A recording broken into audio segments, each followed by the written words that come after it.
affects both Muslims and non-Muslims alike. While you may not believe in the message of Islam in the Quran, you still live in a world where 1.8 billion Muslims do. It is a fair question to know the possible threats and issues of the world in which we live. And with the threat of terrorism around the world, specifically the groups that disrupt peace and threaten lives in the name of Islam, it is essential to understand where these ideologies arise, and if they are at all related to the Holy Scripture. The question to be answered today is, does the Quran promote peace? Answering in the affirmative, we have Ayatollah Sahawat Hussain and Sayyid Atiq Ebady. Answering in the negative, we have David Wood and Robert Spencer. We would like each panelist to briefly introduce themselves to the audience, beginning with our guest panel of David Wood and Robert Spencer.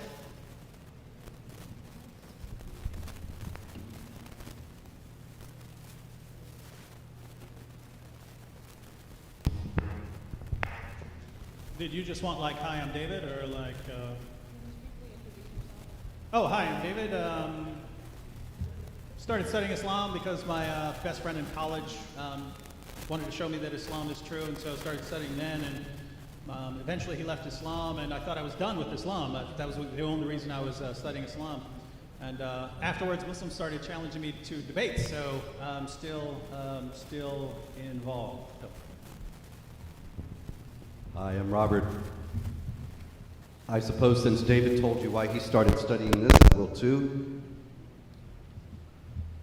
My grandparents were exiled from the last caliphate, the Ottoman Empire, for declining the invitation to convert to Islam. And I was fascinated by their stories growing up and wanted to learn about why that had happened and what exactly was going on. And so I began to read the Quran and to study, and certainly I'm sure we all can agree that if the Quran does promote peace, then there's an awful lot of misunderstanding of that among Muslims, but we'll of course discuss that soon.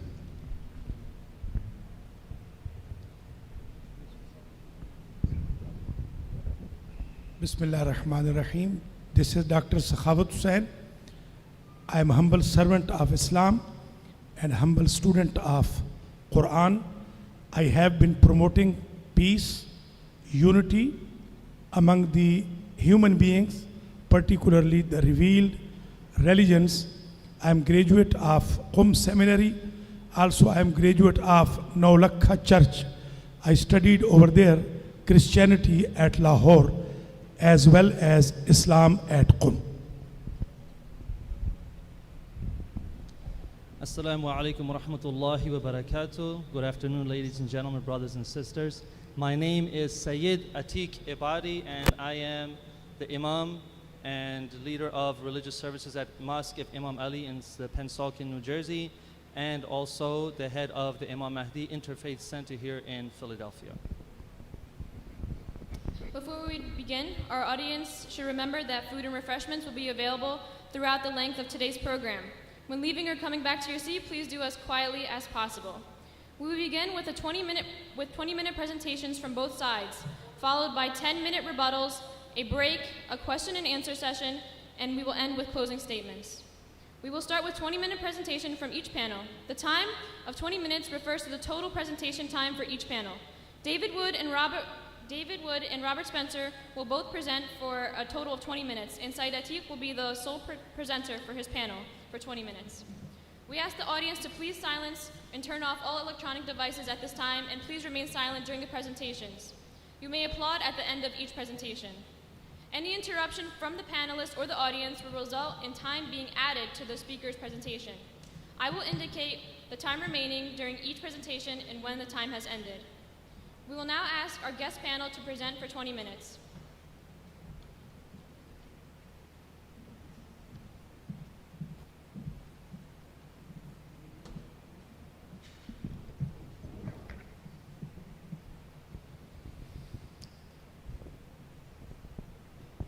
Good afternoon. I'd like to thank Sayyid Atiq for arranging this debate. It's becoming increasingly difficult in our time to have open discussions about very difficult topics, because people become very quick to start calling each other names and shouting each other down. So it's refreshing to have a Muslim organization actually challenging two handsome geniuses to come in here and argue that the Quran does not promote peace. Unfortunately, the handsome geniuses couldn't make it, so stuck with Robert and me. But my point here is that just because we disagree, and we are going to disagree, doesn't mean that we don't respect each other. And I've always respected debaters. Even if I disagree with them on every other thing, I respect the fact that they're willing to stand up here and defend their beliefs and respond to objections and criticisms. I've been studying Islam. I guess I started studying a little bit in the 90s, but that was more secondary sources. I started going through the Muslim sources, I guess 15, 16 years ago, something like that. So I've been studying Islam for a while, and I don't really see much room for confusion about the role of violence in the Muslim sources. So I'm going to sort of just give a quick overview of what I think about Islam as far as what I think that Islam teaches, and I will of course be corrected later if I'm wrong. So the word Islam, start from the basics here. The word Islam means submission. A Muslim is one who submits, and submission here refers to submission to Allah. But Allah doesn't just tell you that you must submit to Allah. It tells you how you must submit to Allah. And you submit to Allah by unquestioningly obeying the commands of Allah found in the Quran and the teachings and example of Muhammad found in the Hadith. And you demonstrate your submission by believing certain things and by doing certain things. So this is similar to other religions. So in Islam, you would be required to believe certain things about Allah, angels, revealed books, prophets, and so on. And you would be required to perform certain deeds, such as reciting the Shahada, saying your 5 daily prayers, things like that.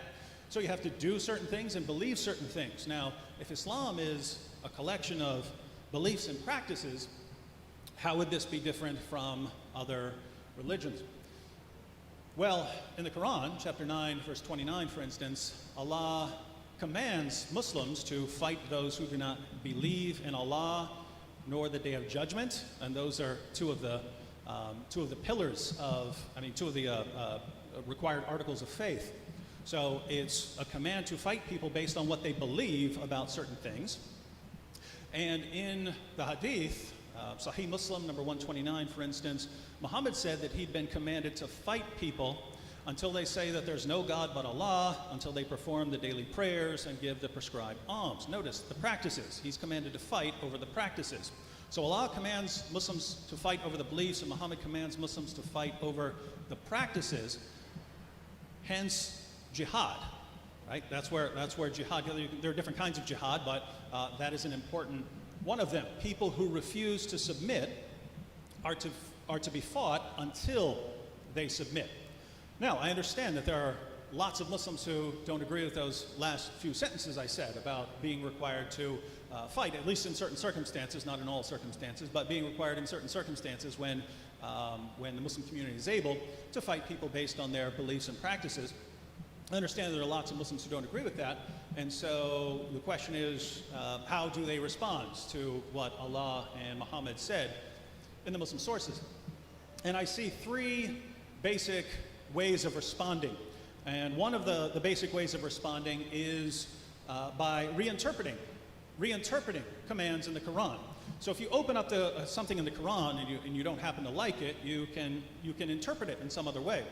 Especially if it has something to do with violence. So, chapter 4, verse 34, if you fear rebellion from your wife, you can admonish her, banish her to a separate bed, and beat her.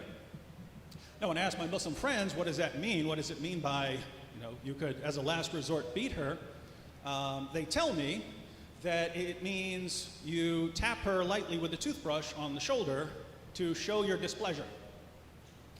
Now, my Muslim friends seem perfectly satisfied with that as a response, but I'm sitting back there wondering when I hear this, if Allah meant tap them lightly on the shoulder with a toothbrush, why not say tap them lightly on the shoulder with a toothbrush? I mean, there are perfectly good Arabic words for saying that sort of thing. So why say the thing that sounds like it's telling you it's okay to beat your wife. Why say that instead of what you really meant? And that's the problem with this response. Over and over again in the Quran, Allah claims to be perfectly clear in His commandments. So when Allah says something, Allah had all eternity to get that exactly the way He wanted, to say exactly what He was commanding you to do. So when a Muslim comes in and says, yes, what Allah said was this, but He really meant something else, it sounds like you're claiming to be more clear than Allah in His perfectly clear word. And that sounds somewhat strange to me, and it sounds strange to many Muslims. So that's one way of responding, and the problem I see with it. The next way of responding is what I call the context defense.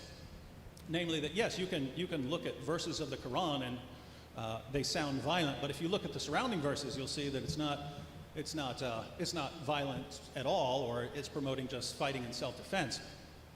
And just to be clear, I'm a big fan of context. You can distort any book, the Quran or any other book, by ripping words out of context. You can distort my words right now by taking something I just said, completely ripping it out of context and making it sound like I said something else. So it is a correct criticism that context is important. And there are verses where this is perfectly relevant. When people point out chapter 2, verse 191 of the Quran, slay them wherever you find them, it is relevant to point out that a verse earlier, Allah refers to fighting people who are fighting you. So that there's an ongoing fight. It's not talking about just walking out and killing someone in the street outside this church, for instance. So context is relevant, passages like that. The problem is there are other places in the Quran where you can read the context all day long. You can look at the literary context, that's the verses that come around it. You can look at the historical context, and the verse turns out to mean exactly what it sounds like it means. Fight those who do not believe in Allah or the last day is one of those verses. There's nothing in the context about people attacking you. Nothing historical or literary context, nothing about anyone attacking you. It's about fighting people based on what they believe. So the context doesn't help here.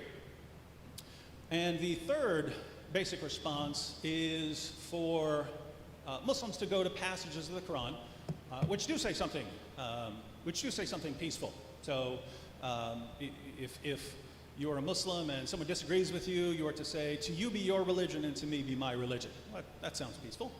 There's no compulsion in religion. That sounds peaceful. Those sound good. Now, what's the problem here?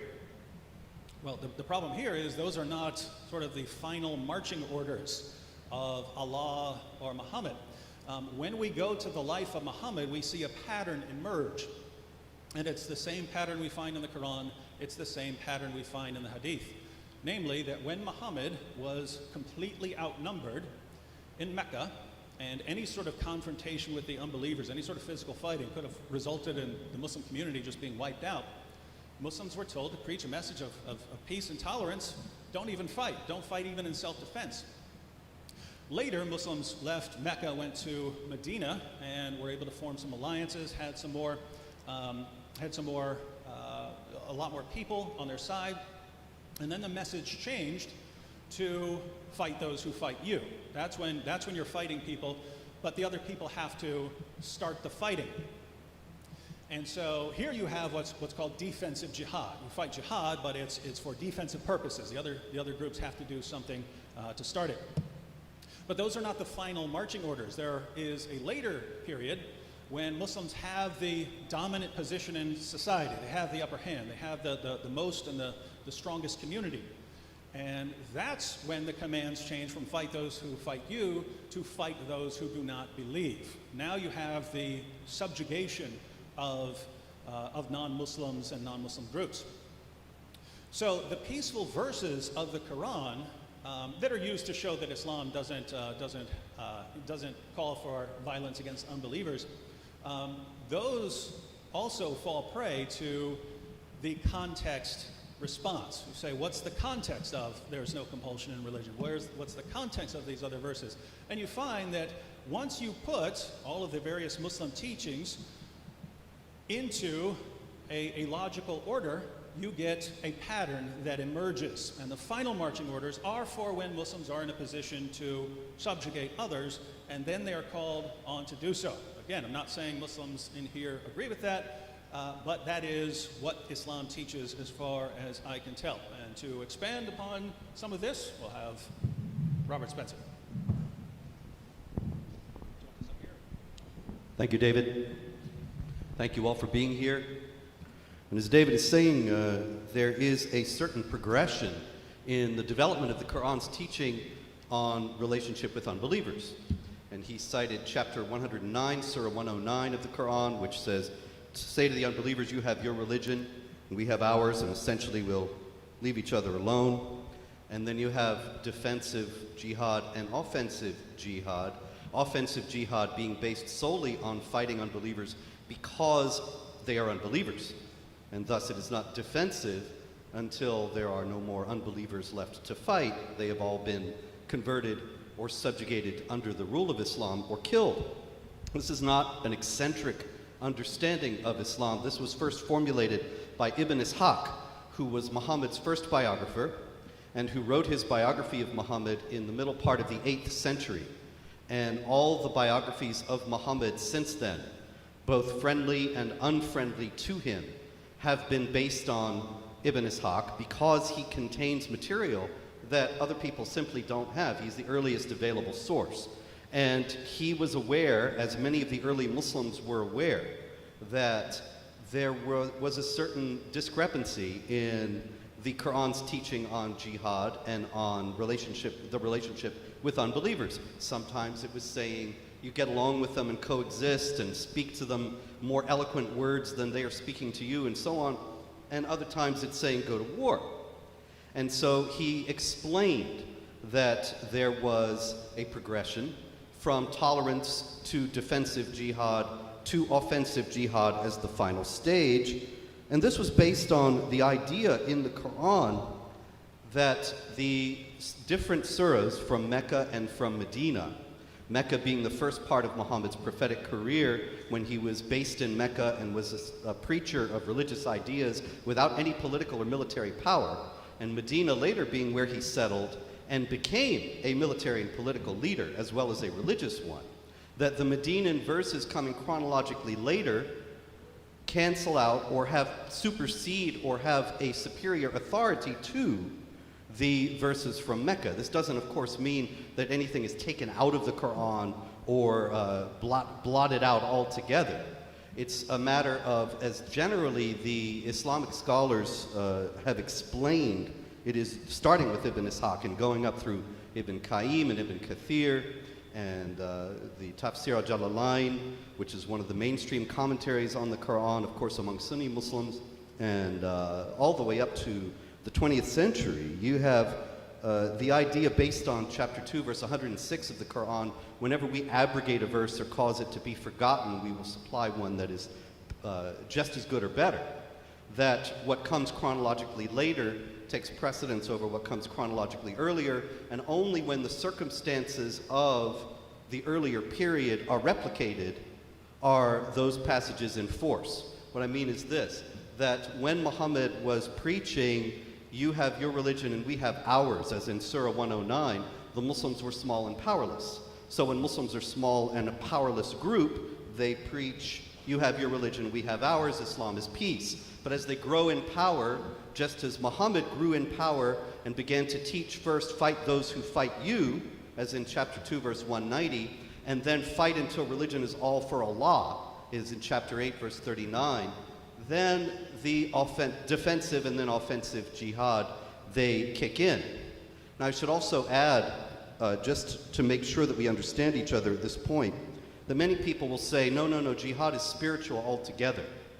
And that is very clearly something that is adamantly rejected by the Quran itself. For example, the Quran says in chapter 4, verse 95, not equal are those of the believers who sit at home, except those who are disabled, and those who strive hard, that is wage jihad, jahada, the verb there, and fight in the cause of Allah with their wealth and their lives. Obviously, if jihad were solely, certainly jihad does have the sense of being a spiritual struggle within the soul to better oneself and bring one's life into conformity with the will of Allah. But if that were all that it was, then a verse like this would make no sense, because it's saying, strive hard. Those who sit at home are not equal to those who fight with their wealth and their lives. a spiritual struggle does not ordinarily involve one's wealth and one's life. Actually, it does ordinarily involve sitting at home and praying and devoting oneself to spiritual exercises and devotions and so on. And so, of course, there are many other indications that it's much more than a spiritual struggle, as in chapter 8, verse 41, know that whatever of the war booty you may gain, verily 1/5 is assigned to Allah and to the messenger and to the near relatives of the messenger and the orphans. Obviously, there's no spoils of war arising from a spiritual struggle.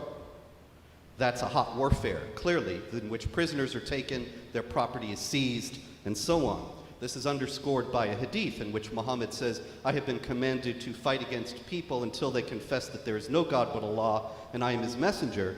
And when they do, their lives and their property are safe from me and my followers. In other words, as long as the people confess that there is no God but Allah and Muhammad is his messenger, their lives and property are safe. But if they do not confess that Muhammad is the messenger of Allah and there is no God but Allah, then their lives and property are not safe. They can be seized by the Muslims. And of course, the hadith are full of accounts of various occasions in which exactly that happened, and there were various controversies among the Muslims as to what they should do, how the spoils should be distributed, what should be done with prisoners of war, and so on. So the primary question here is not about a spiritual struggle, but about the nature of the warfare. And in that case, you come to something like chapter 8, verse 39 that I mentioned, where it says, fight until religion is all for Allah. And chapter 9, verse 29 that David mentioned, in which the Muslims are commanded to fight against even the people of the book, which is of course the Quran's term primarily for Jews and Christians, until they pay the jizya, the tax, with willing submission and feel themselves subdued. Now this verse is predicated by saying, fight against those who do not believe in Allah in the last day, and do not forbid what he has forbidden. So clearly the problem with the people who are being fought is not that they are fighting the Muslims. There's no mention made of that. Now, there are many other exegetes who might say, oh, well, that was the circumstances, but actually the generally understood view is that this whole passage of chapter 9 was revealed after Muhammad's expedition to Tabuk in northern Arabia, when he went up to fight against the Byzantines and found that the Byzantines had left.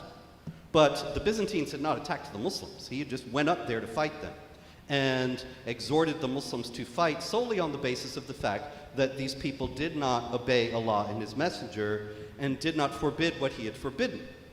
So as long as there remain people who do not obey Allah and his messenger and do not forbid what he has forbidden, the command to fight still remains.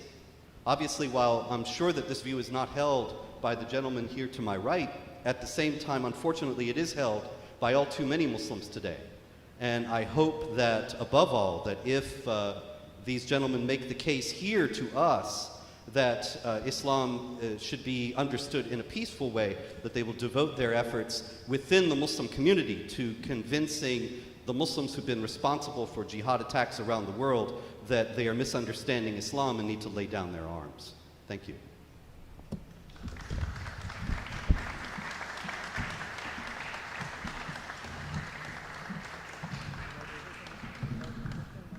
Thank you. We now ask Sayyid Atif to present his panel for 20 minutes.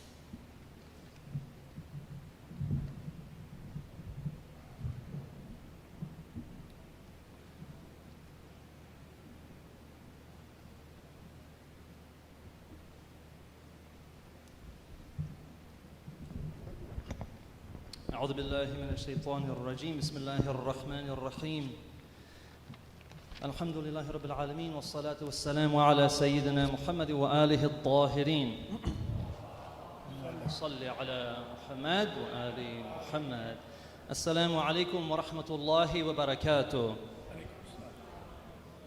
My beloved brothers and sisters, ladies and gentlemen, respected clergy, both on the panel and in the audience, and our respected guests who have graciously accepted our invitation to come and have this discussion with us, we thank you very much, and especially we thank the organizers of Berean Presbyterian Church for allowing us to have this discussion here today.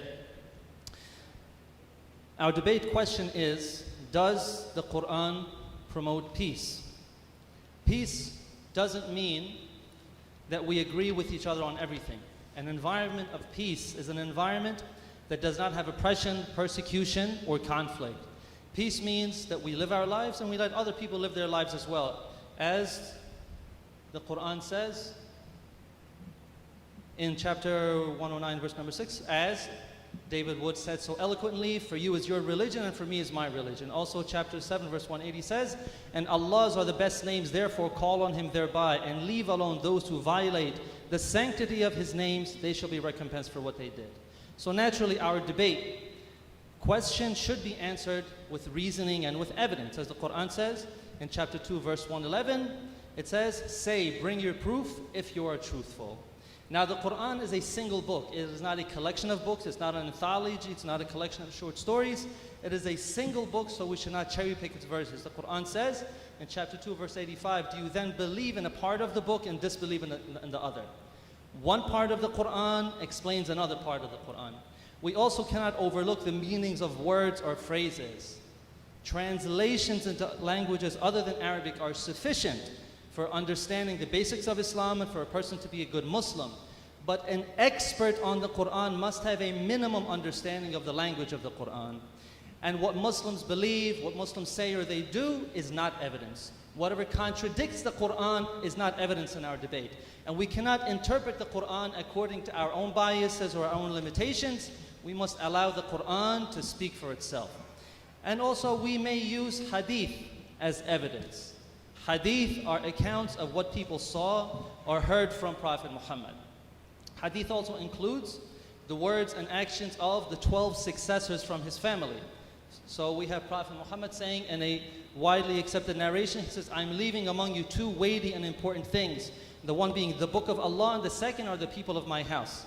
So after Prophet Muhammad died, the general Muslim community, they did not follow his family, and the authority was taken by others that the Prophet had not endorsed. So some of these rulers after Prophet Muhammad, they sent the Muslim armies into foreign lands.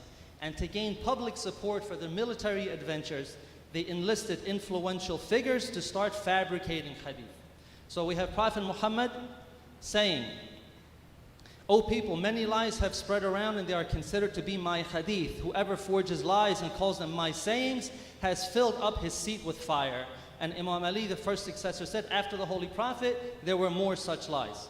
So some fabricated hadith made it a sin to rebel against tyrants. This worked out very good for a tyrant. Or some others encourage spreading Islam through offensive war. And this works for a person who wants to spread his empire. Now Prophet Muhammad has said that if a hadith agrees with the Quran, you should accept it. But if it contradicts the Quran, then you reject it. So the Quran presents Prophet Muhammad as a warner, as a reminder, as a guide, as a mercy to the world, but never introduces him as one who brings war. Prophet Muhammad has said that God has said, woe upon those who treacherously use religion for their worldly goals and fight those who command people to yield to justice. Woe upon those among whom the believers live frightened and hide their belief. This saying perfectly demonstrates what ISIS does today. Or he said, Allah has cursed the one who kills someone other than the one who tries to kill him, or strikes against someone other than the one who tries to strike him. And he said, a believer spending days and nights with suffering from the losses of his loved ones is better than his spending days and nights in the state of war. We seek protection from Allah against war. A man asked the 6th Imam, as we believe there are 12 Imams after Prophet Muhammad, asked the 6th Imam, I mobilized and faced the disbelievers. Should I fight them before calling them to Allah? And the Imam said, if they mobilize and fight, then you were drawn into it. But if there are people who have not mobilized and had not fought, you can do nothing but invite them to Allah. A man, in another narration, had acquired a sword and a horse, and people asked the 8th Imam what that man should do. And the Imam said, he should serve as a guard, but he must not fight. The people then asked, do you say that if the Romans entered the land of the Muslims, they should not stop them? And the Imam answered, their duty is to be on their guard, but not fighting. However, if the center of Islam, the center of the Muslim nation, and Muslims are in danger, then one must fight. After Prophet Muhammad, one ideology supported self-defense, which is the message of the 12 Imams.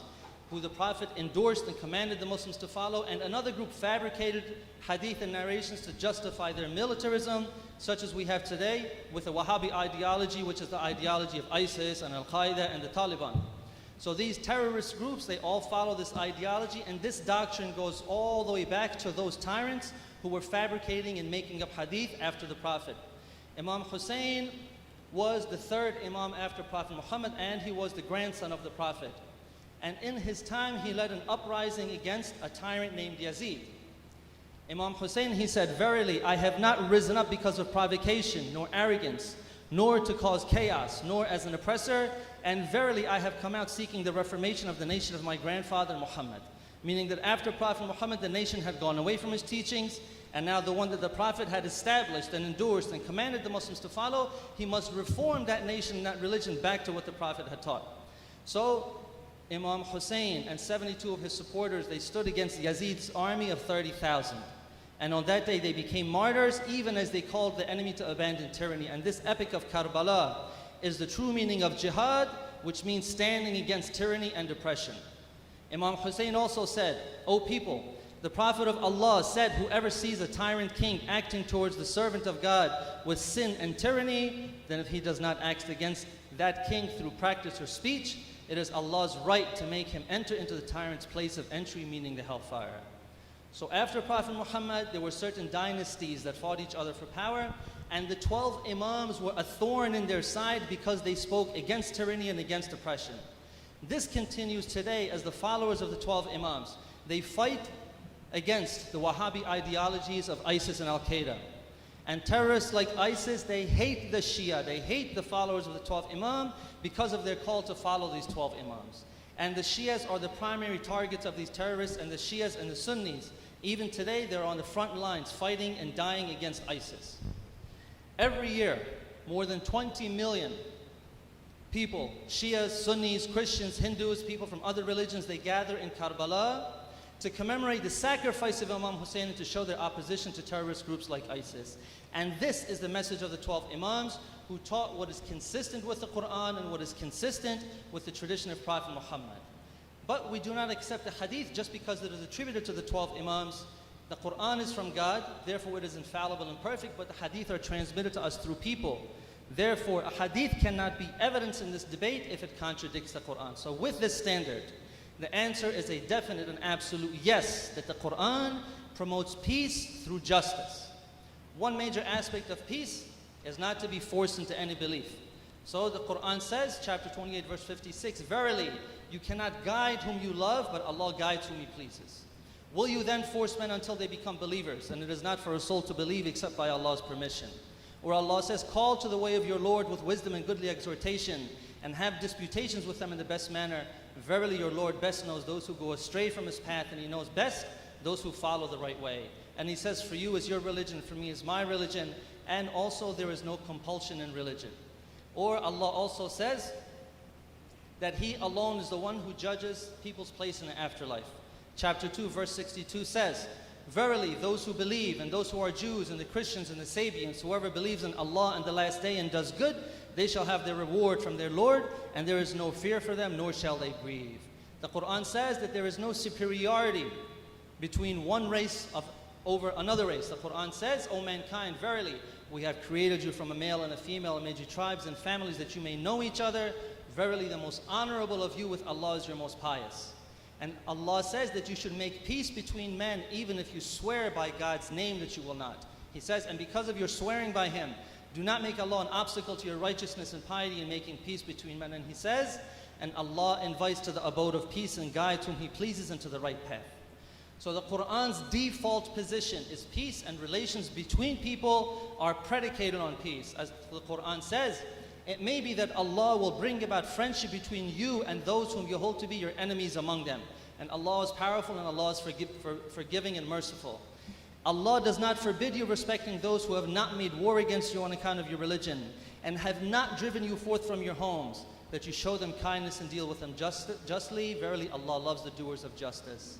Allah only forbids you respecting those who made war upon you on account of your religion, and drove you forth from your homes and backed up others in your expulsion, that you take them as guardians. Whoever takes them as guardians, these are the unjust.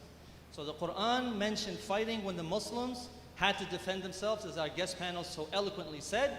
As the Quran says, permission to fight is given to those upon whom war is made because they are oppressed. And the good and the evil are not alike. So repel evil with what is best, so then he between whom and you was enmity would be as if he were a warm friend. So the Quran's formula for fighting is very simple. Defend yourselves if you're attacked. Observe the limits of just warfare. Fight the enemy wherever they may be. If the enemy withdraws, then there is no more fighting. If someone seeks protection from you from the enemy, grant it. If the enemy calls for peace, God is forgiving, and hostility is against oppressors and aggressors, never against non-combatants. We shall see an example of this in the next passage from the Quran, where Allah says, and fight in the way of Allah with those who fight with you. And do not exceed the limits. Verily Allah does not love those who exceed the limits, and kill them wherever you find them. Thankfully, some of those who criticize Islam for being violent, they no longer quote this passage as one being violent, because they have been called out for misquoting and cherry picking this verse that says, and kill them wherever you find them. Thankfully, our guest panel has quoted this as one of the verses of peace. Further says, and drive them out from where they drove you out, and persecution is severer than slaughter. And do not fight with them at the sacred mosque until they fight with you in it, but if they do fight you, then slay them.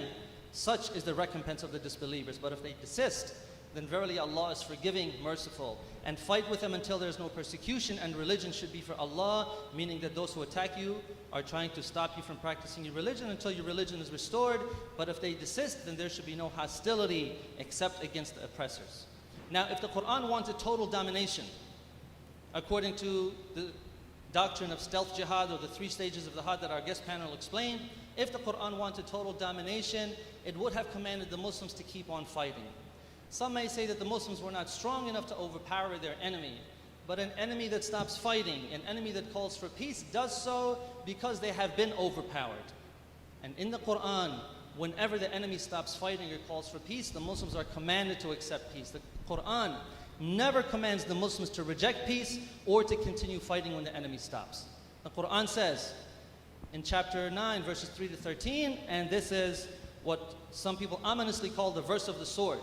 The passage says, and announce a painful punishment to those who disbelieve, except those of the polytheists with whom you made an agreement, then they have not failed you in anything and have not backed up anyone against you. So fulfill their agreement to the end of their term. Verily Allah loves those who are careful of their duties. So there was a peace treaty between the polytheists of Mecca and the Muslims, and the polytheists of Mecca violently broke that treaty by killing some of the Muslims. It continues.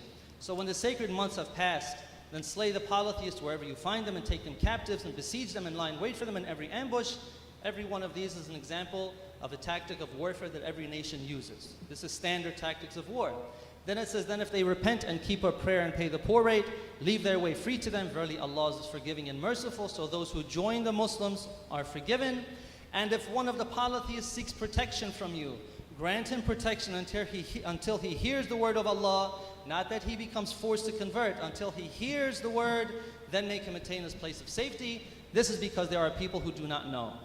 How can there be an agreement for the idolaters with Allah and with His Messenger, except those with whom you made an agreement at the sacred mosque? So as long as they are true to you, be true to them. Verily Allah loves those who are careful of their duty. So it means keep peace with those who keep peace with you. It continues, how can it be, while if they prevail against you, they would not pay regard in your case to ties of relationship nor those of covenant. They please you with their mouths while their hearts do not consent, and most of them are transgressors. They have taken a small price for Allah's communications, so they turn away from His way. Verily evil is it that they do. They do not pay regard to ties of relationship nor those of covenant in the case of a believer, and these are they who go beyond the limits. But if they repent and keep up prayer and they pay the poor rate, they are your brethren in faith, and we make the communications clear for a people who know. And if they break their oaths after their agreement and openly revile your religion, then fight the leaders of disbelief. Verily their oaths are nothing, so that they may desist. It emphasizes that fighting is only against those who have violated the treaty.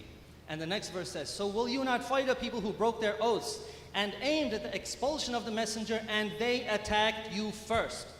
Do you fear them? But Allah is most deserving that you should fear Him if you are believers. So this verse, chapter 9, verse 5, which is called the verse of the sword, is used against the Quran, is used against Islam to try to show that it is a violent religion, that it says to go kill people just because they're of a different religion. But the context obviously shows that this is absolutely not the case. Now the Quran says in verse 929, which is another verse that is famously quoted by the anti-Islam movement, it says, fight those who do not believe in Allah, nor in the last day, nor do they prohibit what Allah and His Messenger have made sacred, nor follow the religion of truth from those who have been given the book, until they pay the tax and acknowledgement of superiority, and they are in a state of subjection.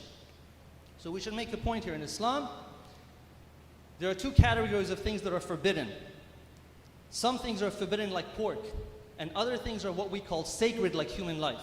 So if I am starving, I can eat pork to save my life. But if I'm starving and someone won't give me his food, I cannot kill that person to take his food.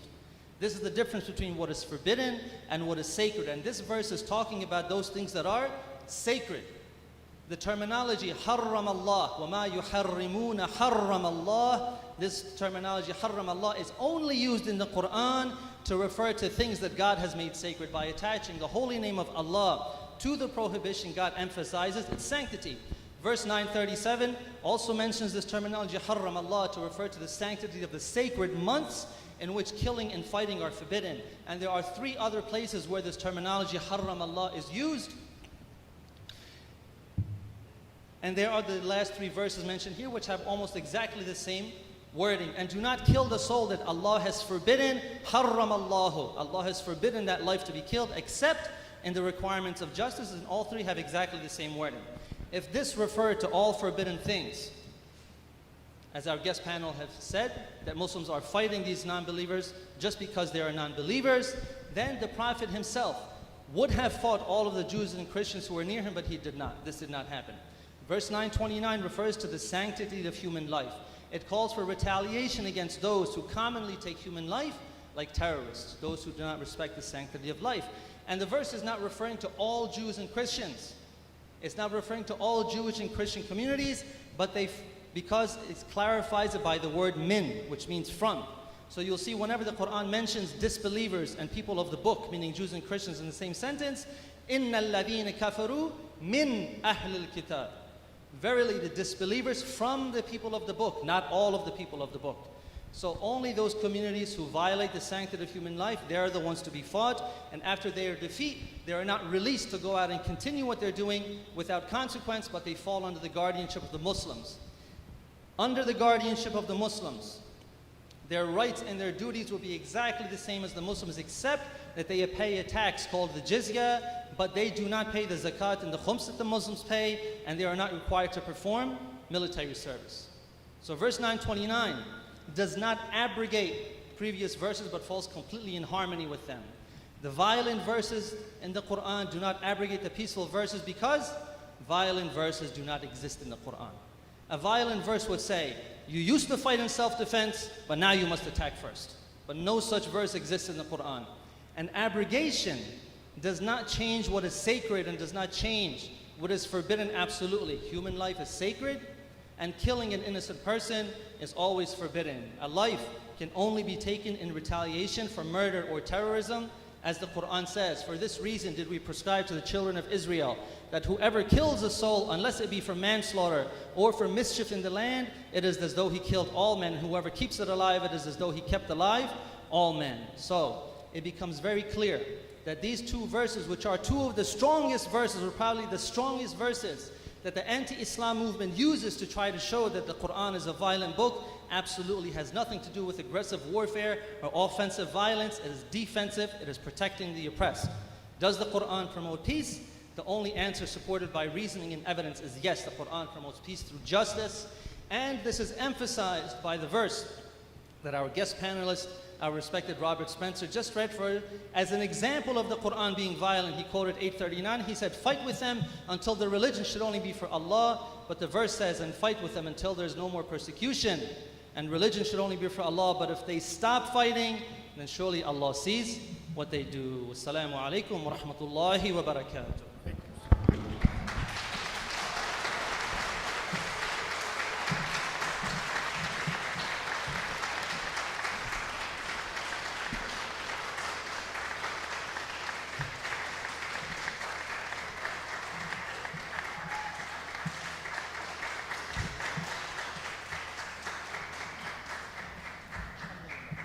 Thank you.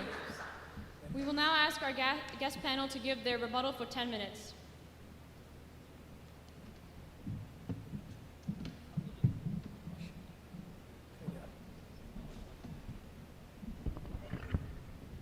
Let me start with that last verse mentioned. Chapter 5, verse 32 of the Quran. Just to give you an example of what I'm referring to. Because of that, we ordained for the children of Israel that if anyone killed a person not in retaliation of murder or to spread mischief in the land, it would be as if he killed all mankind. Notice that this is a command for the children of Israel. It's actually a quotation from the Talmud.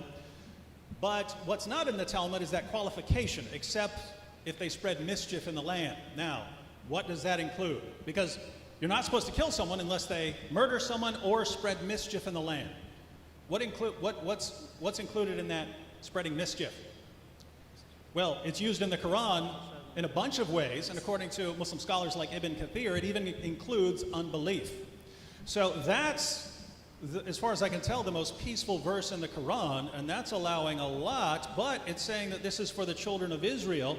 The very next verse is directed towards Muslims, and the very next verse right after this says, the recompense of those who wage war against Allah and His Messenger and do mischief in the land, once again you're doing some sort of mischief in the land, is only that they shall be killed or crucified, or their hands and their feet be cut off from opposite sides, or be exiled from the land. That is their disgrace in this world, and a great torment is theirs in the hereafter. So, when Allah tells you about the value of a human life, He can't go one verse without calling for killing, crucifixion, and dismembering people, all for the vague crime of spreading mischief in the land. What does that mean? Well, seems like it could mean all kinds of things. Anything you find in some Muslim source about what involves mischief, well, now you have justification for killing or dismembering them and crucifying them. So, very interesting how when we talk about the context of the Quran and we talk about something like Surah 5, verse 32, it does help to read the actual context. Now, we had a very interesting interpretation of Surah 2, verse 85. Do you believe in part of the book and disbelieve in the other? Why do I say this is an interesting interpretation? Well, chapter 2, verse 85 is directed towards the Jews. The whole passage is talking to the Jews. And this passage is talking about the Jews violating the Torah. And the response is, do you just believe in part of the book and not in another? So if we're talking about context, this is talking to Jews, not to Muslims on how to interpret the Quran. Second, it doesn't say, do you follow every part of the book equally? It says, do you believe in only part of the book? We're not talking about not believing in parts of the Quran. As a Muslim, you would believe in all of the Quran. But that doesn't mean that all of them are apply equally at all times. If you are saying that, that would go against 14 centuries worth of interpreting the Quran, Sunni and Shia. Now, we heard an interesting interpretation of the Hadith, which I would agree with. If Hadith contradicts the Quran, it must be rejected. So now that would go both ways, by the way. If we find something peaceful in the Hadith that contradicts something that Allah clearly says in the Quran, then we would have to question that Hadith on those grounds.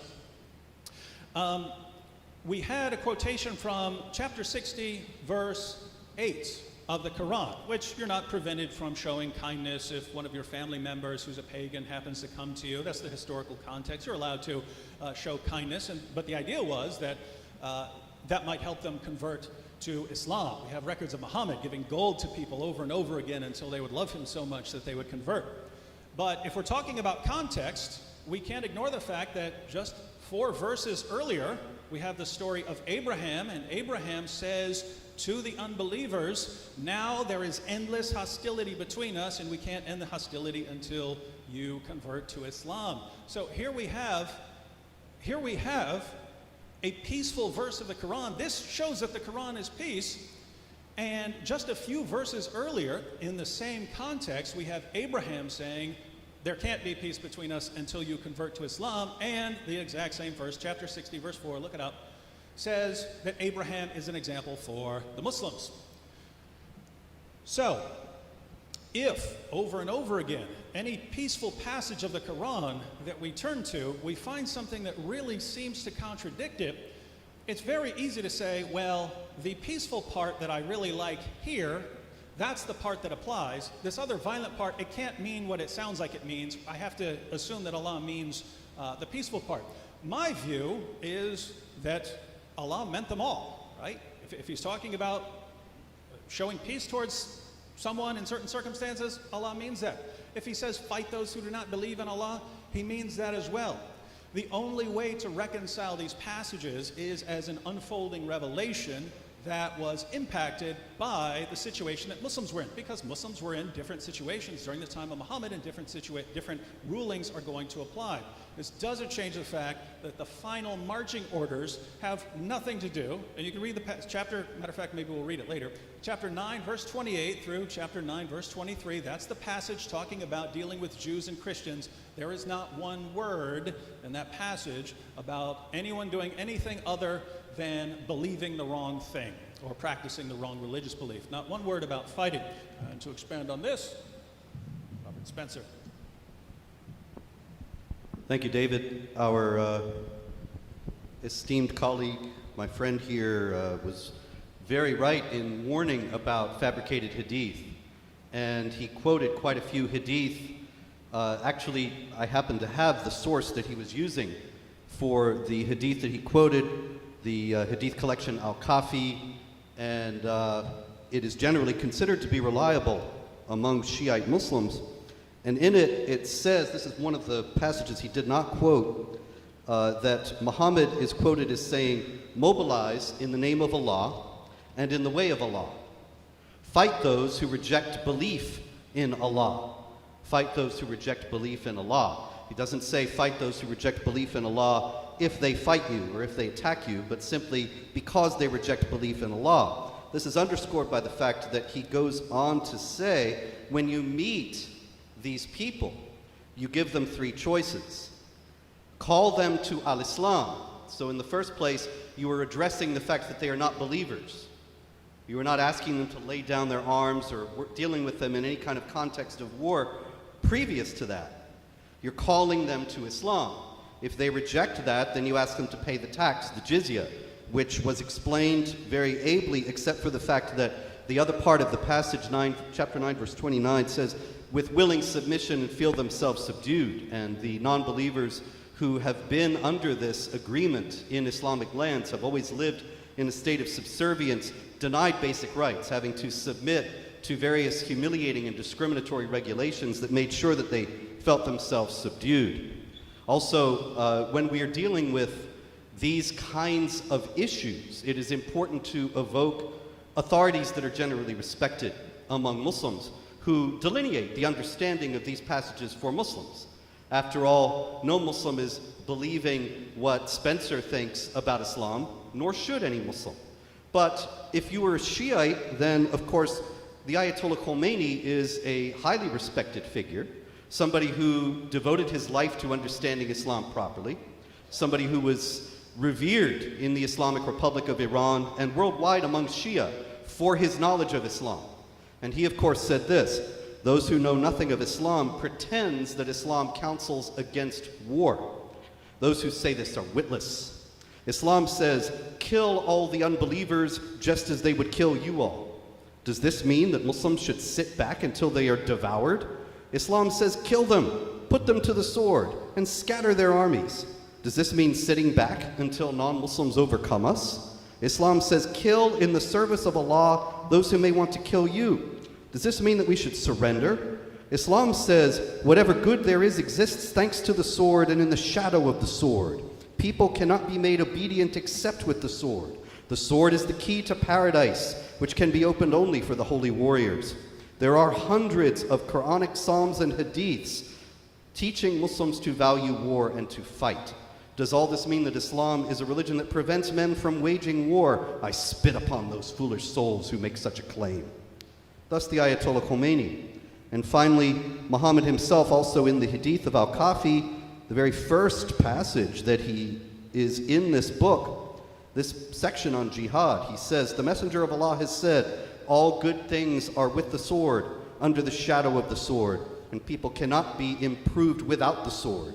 Swords are the key to paradise or hellfire. That is not peace. Thank you.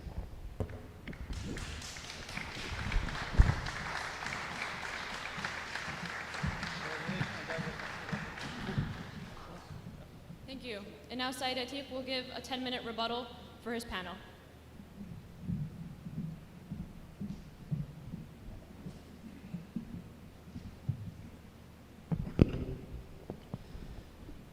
أعوذ بالله من الشيطان الرجيم بسم الله الرحمن الرحيم. We thank our guest. Okay, sorry. Can everyone hear me? If anyone can hear me, please. Cannot hear me? Okay. So we thank our panel for quoting a verse for us in support of our argument.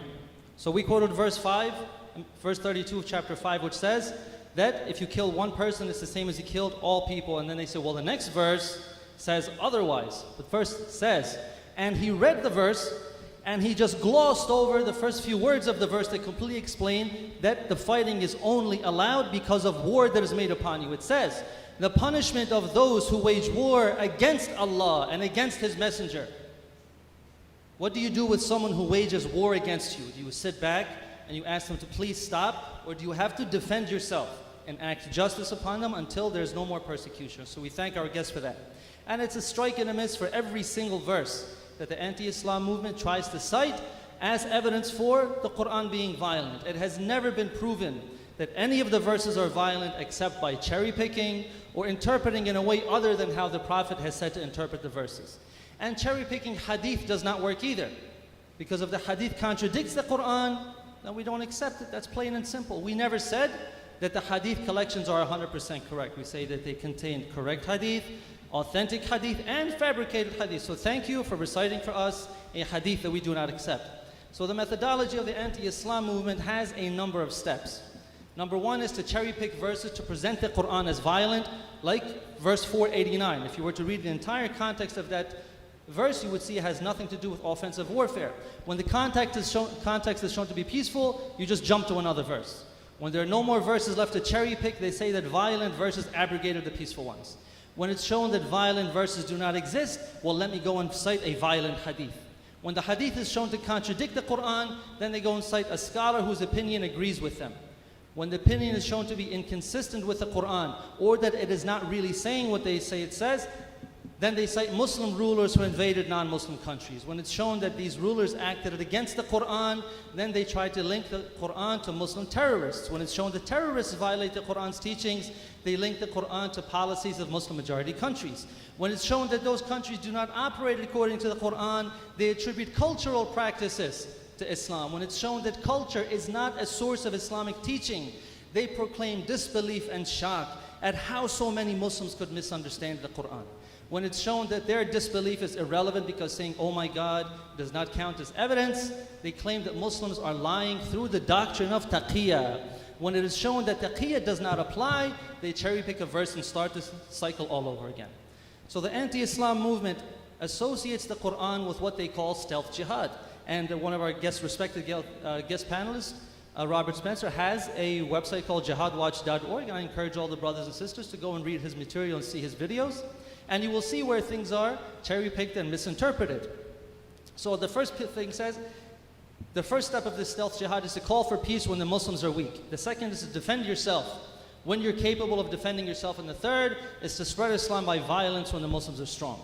So stealth jihad only works if the Quran allows aggression. But as we have seen from every verse that we have quoted and that they have quoted, we have shown that the context completely and utterly shows otherwise. Either the context shows otherwise, or the meaning of the verse that they don't interpret properly because either they haven't read the proper interpretation or they don't understand the Arabic well enough. It shows that it is not dealing with attacking people offensively. So since the Quran doesn't allow stealth jihad, then the very idea of stealth jihad is anti-Quran.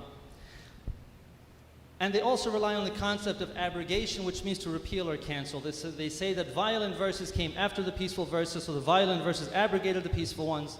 But for this to work, the violent verses must exist in the first place. Since the Quran only allows self-defense. There's no abrogation of peaceful verses. So stealth jihad, or this three-step process of jihad, has no place whatsoever in the Quran. Even when the Muslims are called to self-defense, the Muslims must not cross the boundaries of ethical warfare, as we explained earlier in chapter 2, verse 190, and fight in the way of Allah with those who fight with you and do not exceed the limits. So Ayatollah Sistani, who is one of the highest ranking scholars in the world of Shia Islam, he expanded on these limits in an address that he made to Iraqi soldiers fighting against ISIS. You know ISIS, the murderers and the terrorists and the rapists and the pillagers who kidnap people and take slave girls and do horrible and horrific things. When the Muslims went to fight against them, these are the instructions from Ayatollah Sistani. He says, God has called for jihad and has privileged the warriors. It is necessary then to learn these conditions and etiquettes of jihad thoroughly. Do not indulge in acts of extremism. Do not disrespect dead corpses. Do not resort to deceit. Do not kill an elder, a child, or a woman. Be attentive to the sanctity of the human souls. Be attentive to the sanctity of the lives of those who do not fight, such as the weak, the children, the women, even from families of those who fight with you. Do not accuse others of blasphemy, which could then lead to their death. Never inflict harm on non-Muslims, regardless of their religion and sect. The Muslim must protect his non-Muslim neighbors in the same manner and vigor as he would when he protects his own family. Do not steal the money of others. Do not disrespect the corpse of the dead. Do not violate the sanctity of their women and houses. Do not enter their homes. Do not verbally abuse their women. Do not insult their honor, even if your enemies abuse your women and insult your honor. Do not deprive any people who do not fight you of their rights. Know that most of those who fight you are victims who have been led astray by others. Let your righteous actions, your just conduct, and your sound admonition serve as an example for them. Do not resort to oppression. It may be the case that when you adhere to good conduct and discipline, you suffer losses. Nevertheless, this is more spiritually rewarding. Show compassion towards them like you do with your own. Remember God at all times, and remember that one day you will stand before Him. Strive to act in the same righteous manner as the Prophet and his descendants in times of war and peace. Do not perform an action that will be the cause of your spiritual destruction. Unite, come together, and overlook your differences. Everyone must let go of sentiments which carry hatred and bigotry. So they also quote what is called taqiyya. Taqiyya, as we said, means hiding one's faith to avoid death, injury, or property, or loss of property. They say that Muslims claim to be peaceful, but they're hiding their true plan to overpower you. Taqiyya is in the Quran, and every reasonable person would agree that lying to protect your life and to protect yourself against oppression is morally justified. The Quran says, "He who disbelieves in Allah after his having believed, not he who was compelled while his heart is at rest on account of faith, but he who opens his heart to disbelief, on these is the wrath of Allah." So this verse was revealed about one of Prophet Muhammad's companions, Ammar ibn Yasir. The polytheists of Mecca captured Ammar and his parents and told them to reject Islam. Ammar's parents refused to reject Islam, so they were executed, but Ammar rejected Islam to save his life while his faith was pure at his heart. There is a narration about the period when the Shias were under persecution, as they are today in many countries. The narration says, "Once I said to Abu Ja'far, one of the 12 Imams, 2 of the people of Kufa were arrested, and it was said to them, denounce and reject Ali, who was the first Imam. One of them rejected and the other one did not reject. The one who rejected Imam Ali was released, and the one who did not reject him was killed." The Imam said, the one who denounced and rejected Ali was an expert of the law of his religion, and the one who did not denounce was in a hurry to go to paradise. Meaning that he understood that protect his life is more important than verbally saying something that is against your faith, because the faith is pure in his heart. Another verse about taqiyya, which is quoted by Muslim critics or critics of Islam, is chapter 3, verse 28. "Let not the believers take the disbelievers for guardians rather than believers, and whoever does this, he shall have nothing of the guardianship of Allah, except that you are guard against them, guarding carefully." So it means that Muslims should not take disbelievers as their religious authorities, just like the non-believers would not take the Muslims as their religious authorities, except to protect yourselves from harm, which makes absolute sense. If you have to say something, you have to profess something to protect your life, to protect yourself from injury, to protect your family, this is reasonable. And the word awliya in this verse means masters or guardians in religion, as the Quran says in chapter 5, verse 55, "Verily your wali, your master, is Allah, His messenger, and those who believe.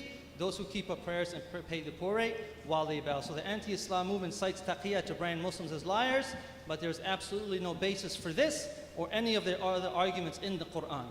Wassalamu alaikum.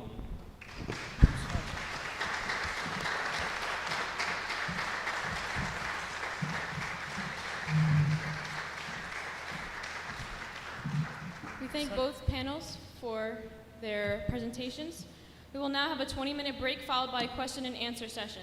We recommend that the audience use this time to prepare questions for either panel. Note cards and pens will be distributed. Please indicate which panel your question is which panel your question is for, and please be concise, and questions should be related only to today's topic. Return your question cards to any of the volunteers circulating around, and we will reconvene in 20 minutes. And we ask all audience members to be in their seats so that we can begin promptly. Thank you.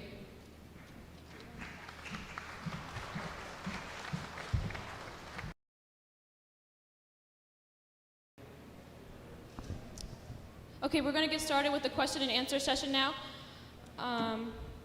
Panelists will have 3 minutes to answer each question. We will alternate each questions with each panel. And once one side is finished answering a question, the other side will have a chance to answer the question as well with 3 minutes. I will indicate when there are 15 seconds left for an answer, and we ask that there be no applause during the question and answer so we can get through as many questions as possible before we have to start closing statements. So for the first question is for our guest panelists, and it says, if the majority of Muslims are nonviolent and one splinter group, i.e. ISIS or Al-Qaeda, can't only the logical conclusion be that the minority is in the wrong with the skewed interpretation of the Quran? Well, as far as Islam is concerned, and this will be the same with anything else, it wouldn't matter if every Muslim in the world were the most peaceful person in the world. That would not change what Allah and Muhammad said 1,400 years ago. Or if every Muslim in the world were a terrorist, that would not change what Allah and Muhammad said 14 centuries ago. So Islam is defined by Allah and Muhammad in the Quran and the Hadith. It's not determined by majority vote today. If I said, well, lots of Christians are mean, so Jesus didn't teach love your enemies. What Christians do has no impact on what Jesus did. They're not building time machines and going back and changing the teachings. And so if we're talking about what Islam teaches, then we don't look to what Muslims are doing, although it's certainly relevant and might spur our interest to go and look at what Islam teaches. But I do object to the claim that it's only one tiny little splinter group. Did you want to comment on that, Robert? Yeah, actually, there's ISIS, there's Al-Qaeda, there's Boko Haram, there's Abu Sayyaf, there is Jamaat Islami, there is Hezbollah and Hamas. There are armed jihad groups all over the world, on every inhabited continent. And they all point to the Quran and the teachings of Muhammad to justify what they do.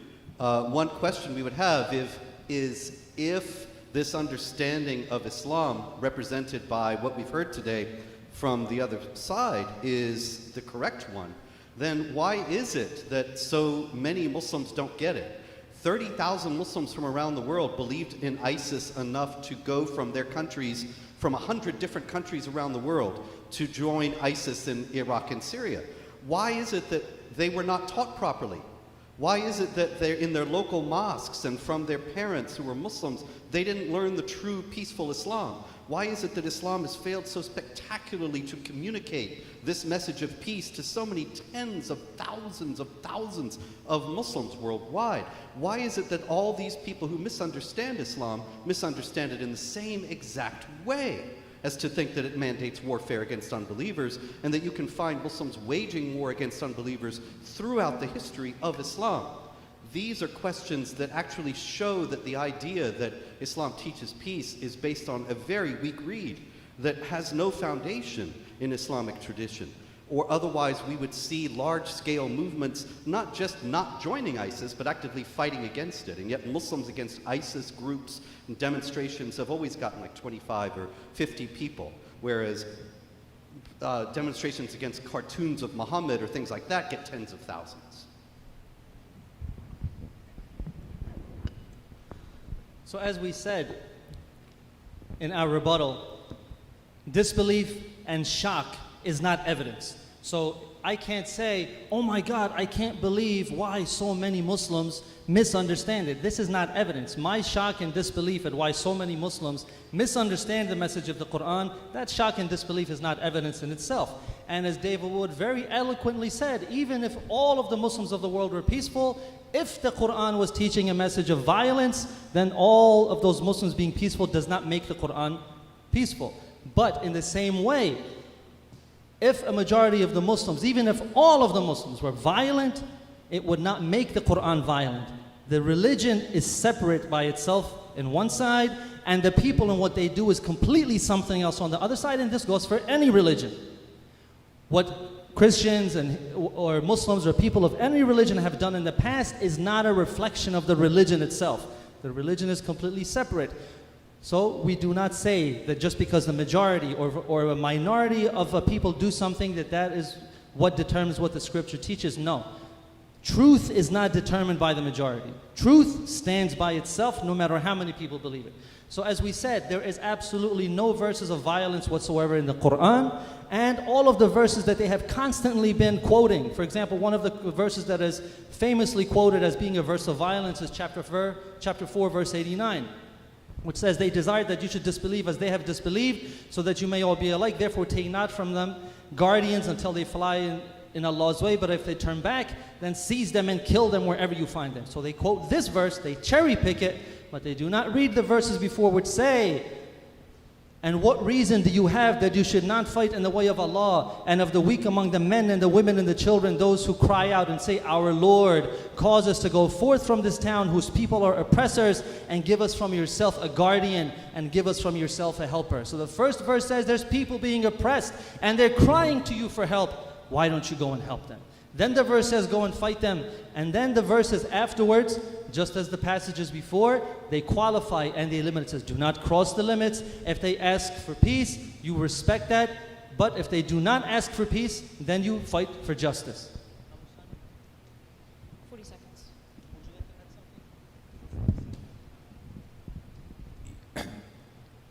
With the due respect of all of you, especially David Wood and Robert Johnson, my humble request is, Quran is in Arabic, and each and every word of Arabic might have 70 meanings. So this is very important to learn. Hebrews words, they do not have 70 meanings. The Bible was revealed in Hebrew and now it is in English. There are a lot of misconceptions about Quran, and we should remove that, and we cannot judge from the individual's theology of a religion. If all of the people are going to be against law, it doesn't mean the constitution of USA is wrong. Thank you. The next question we have is for the Muslim panel.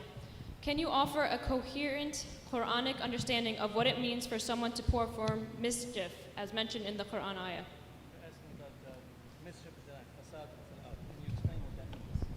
As I said earlier, fasad doesn't mean only the difference. Fasad doesn't mean the difference of opinion. That has a word, ikhtilaf. Fasad mean to create something wrong which causes the terrorism, وَقَاتِلُوهُمْ حَتَّى لَا تَكُونَ فِتْنَةً. Fitna, al-fitnatu akbaru min al-qatl.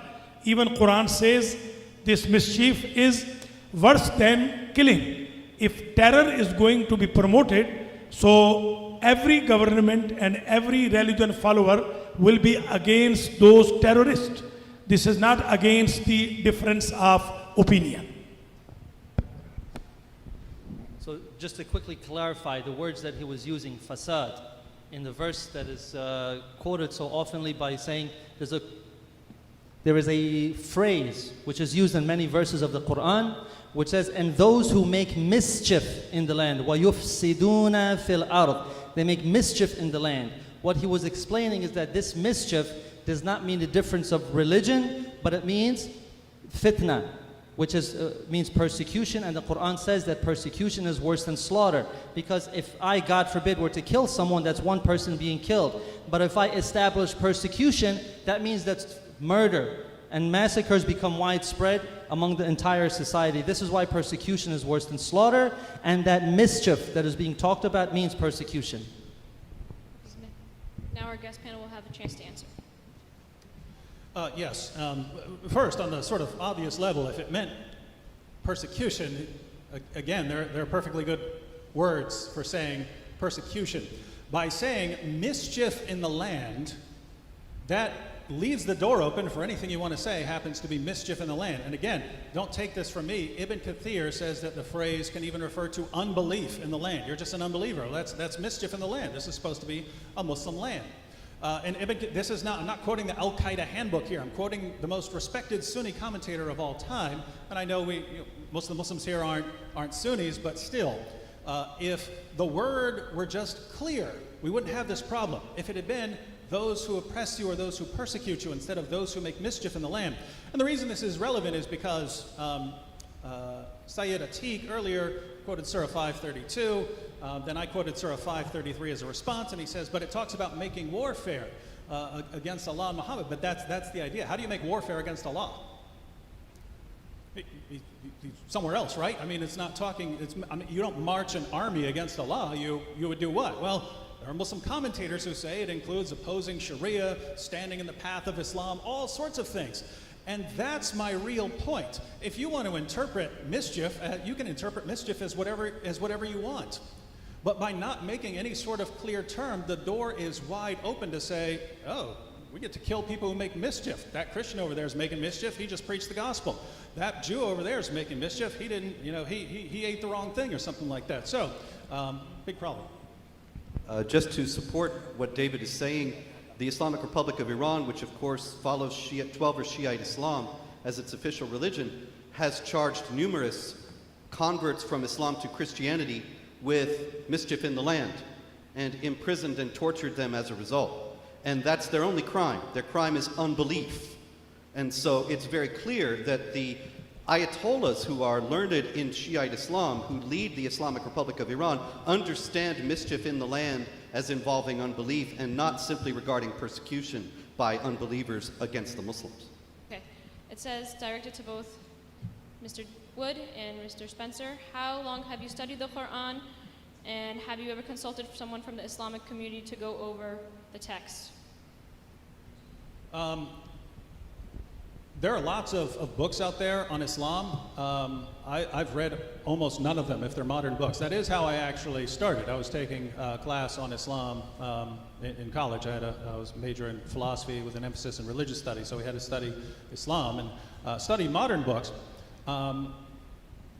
But afterwards, I started studying the Quran and the Hadith, and since then, I've relied almost completely on Islam's most trusted sources. So the Quran, the Hadith, the earliest biography, Ibn Ishaq, and the most respected Islamic scholars of all time. So if I'm telling you that there's something about Islam that it teaches something, and I'm quoting scholars, I just want to be clear. This is not us trying to make things up, and it's not us just ignoring what Muslims say. We're saying here's what the Quran says. Here's what Islam's most trusted sources say about it. Here's what some of Islam's most respected scholars of all time said about it. Therefore, we're telling you. I mentioned earlier that maybe 15 years of reading the Quran and the Muslim sources, so. I first read the Quran in 1980. I've read it many times since then. I took courses on Islam in graduate school from Gordon Newby, the author of the Encyclopedia of Islam, and David Halperin, another scholar of religions.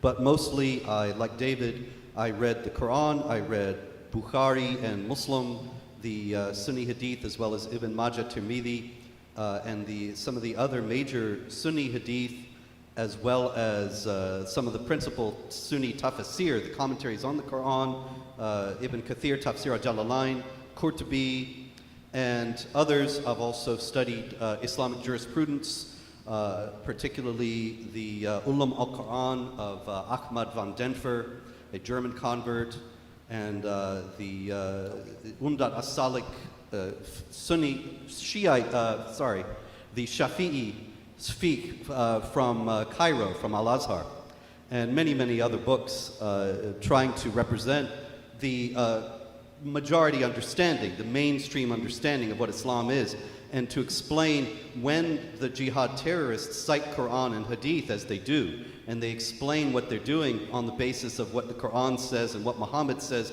what exactly is in there, what is in the tradition. And this is what I have, in many books, been dedicated to revealing and to making clear to people. It's not, here again, just as David said, not my opinion, but the opinion of mainstream Islamic scholars, both contemporary and throughout history. Before I enter into this answer, it's very necessary to clarify that the individual's activity doesn't represent theology of the religion. So this is one of the important reasons Muslims are being defamed. If there is any terrorism by a Muslim, they say this is Islamic terrorism. And if a Christian does this kind of activity, they say it is Christian, doesn't say Christianity's terrorism. I regret both Christianity and Islam. They do not promote or teach terrorism. And terrorism or peace, they are different schools of thought. Most of the Muslims, including Sunnis, they are not terrorists. They are peaceful. And Islam is the religion of peace. Quran is the book of peace. Let me get to this answer. If you want to become a scholar, a clergy in Islam, you have to properly go to the seminary. If I say I am postdoctorate education and I do not have any degree, so I cannot be titled as doctor until I get degree from the university. If someone wants to become a scholar, should study all the Arabic grammar, all logic and philosophy, all ilm badi', ilm ma'ani, bayan, etc., and then can go into the interpretation of the tafsir. Only studying of the tafsir or studying of the Quran, it doesn't indicate that a person is scholar now.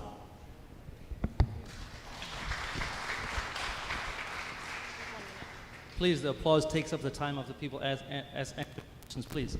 So very quickly in the few seconds that are left, I would just like to say that when we say, why is it that so many Muslims misunderstand the Quran and think it's violent? Well, it's very clear to us. We read it exactly as it's read, we read it in the context, we don't cherry pick or misinterpret. So why is it that we understand that it's peaceful? Isn't it possible that we have the correct interpretation?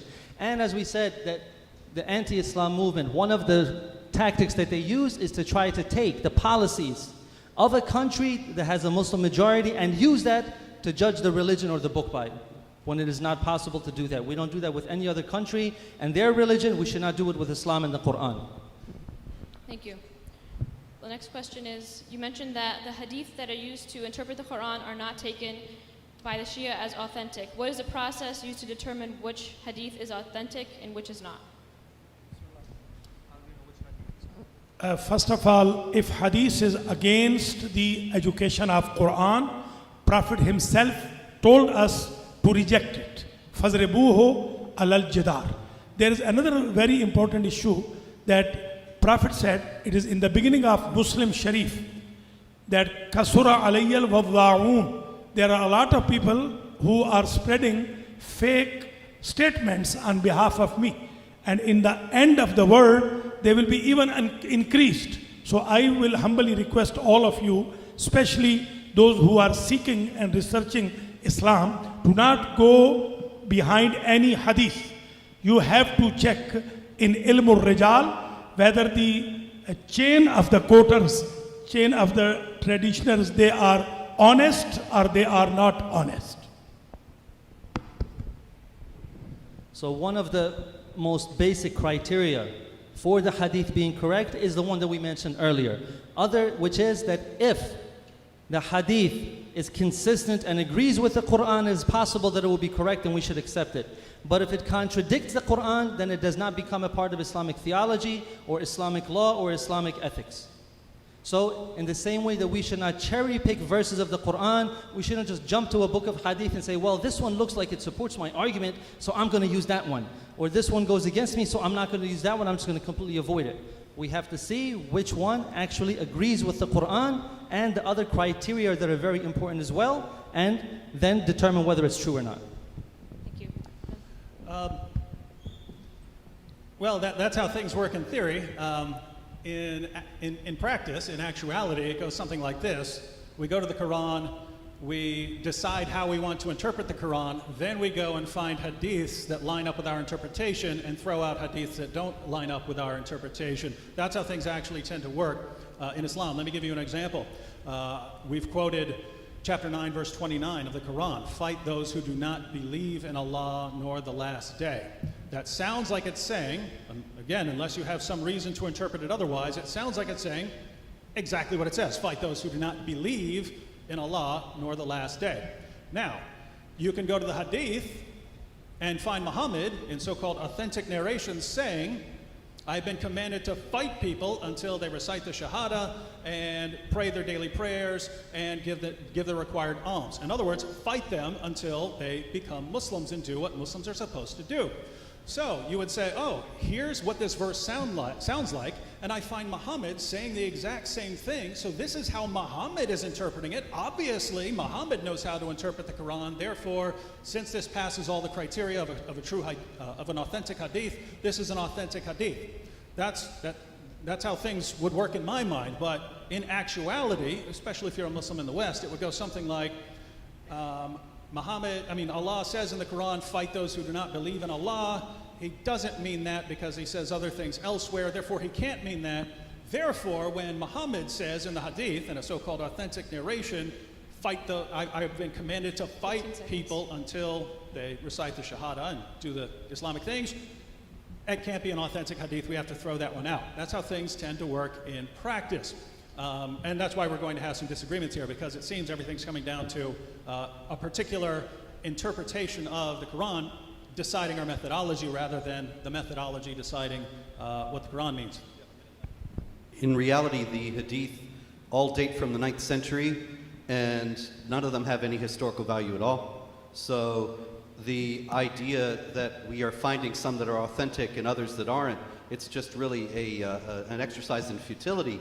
But in Islamic theology, if they have an isnad chain, the chain of transmitters going back to people who knew Muhammad, and that chain is unbroken and all the narrators are reliable, then it's considered authentic. And there are authentic collections. There are 6 authentic collections of hadith among the Sunnis, and then among the Shia there are other collections that are deemed authentic that are generally accepted. I have one volume of Al-Kafi here, and the general consensus is that if a story is in one of those volumes, then the presumption is that it's authentic. It only becomes inauthentic when it becomes inconvenient as a point of debate because it illustrates that Islam is enjoining violence. And then it's deemed inauthentic in a debate setting. But ordinarily in Islamic tradition, these things, if they're in the authentic hadith, then Muslims consider them normative for Islamic law. Thank you. Due to the lack of time, we're going to have to stop there with the questions and move on to the closing statements portion of the debate. We're going to ask now for our guest panel to have 10 minutes to present their closing statements.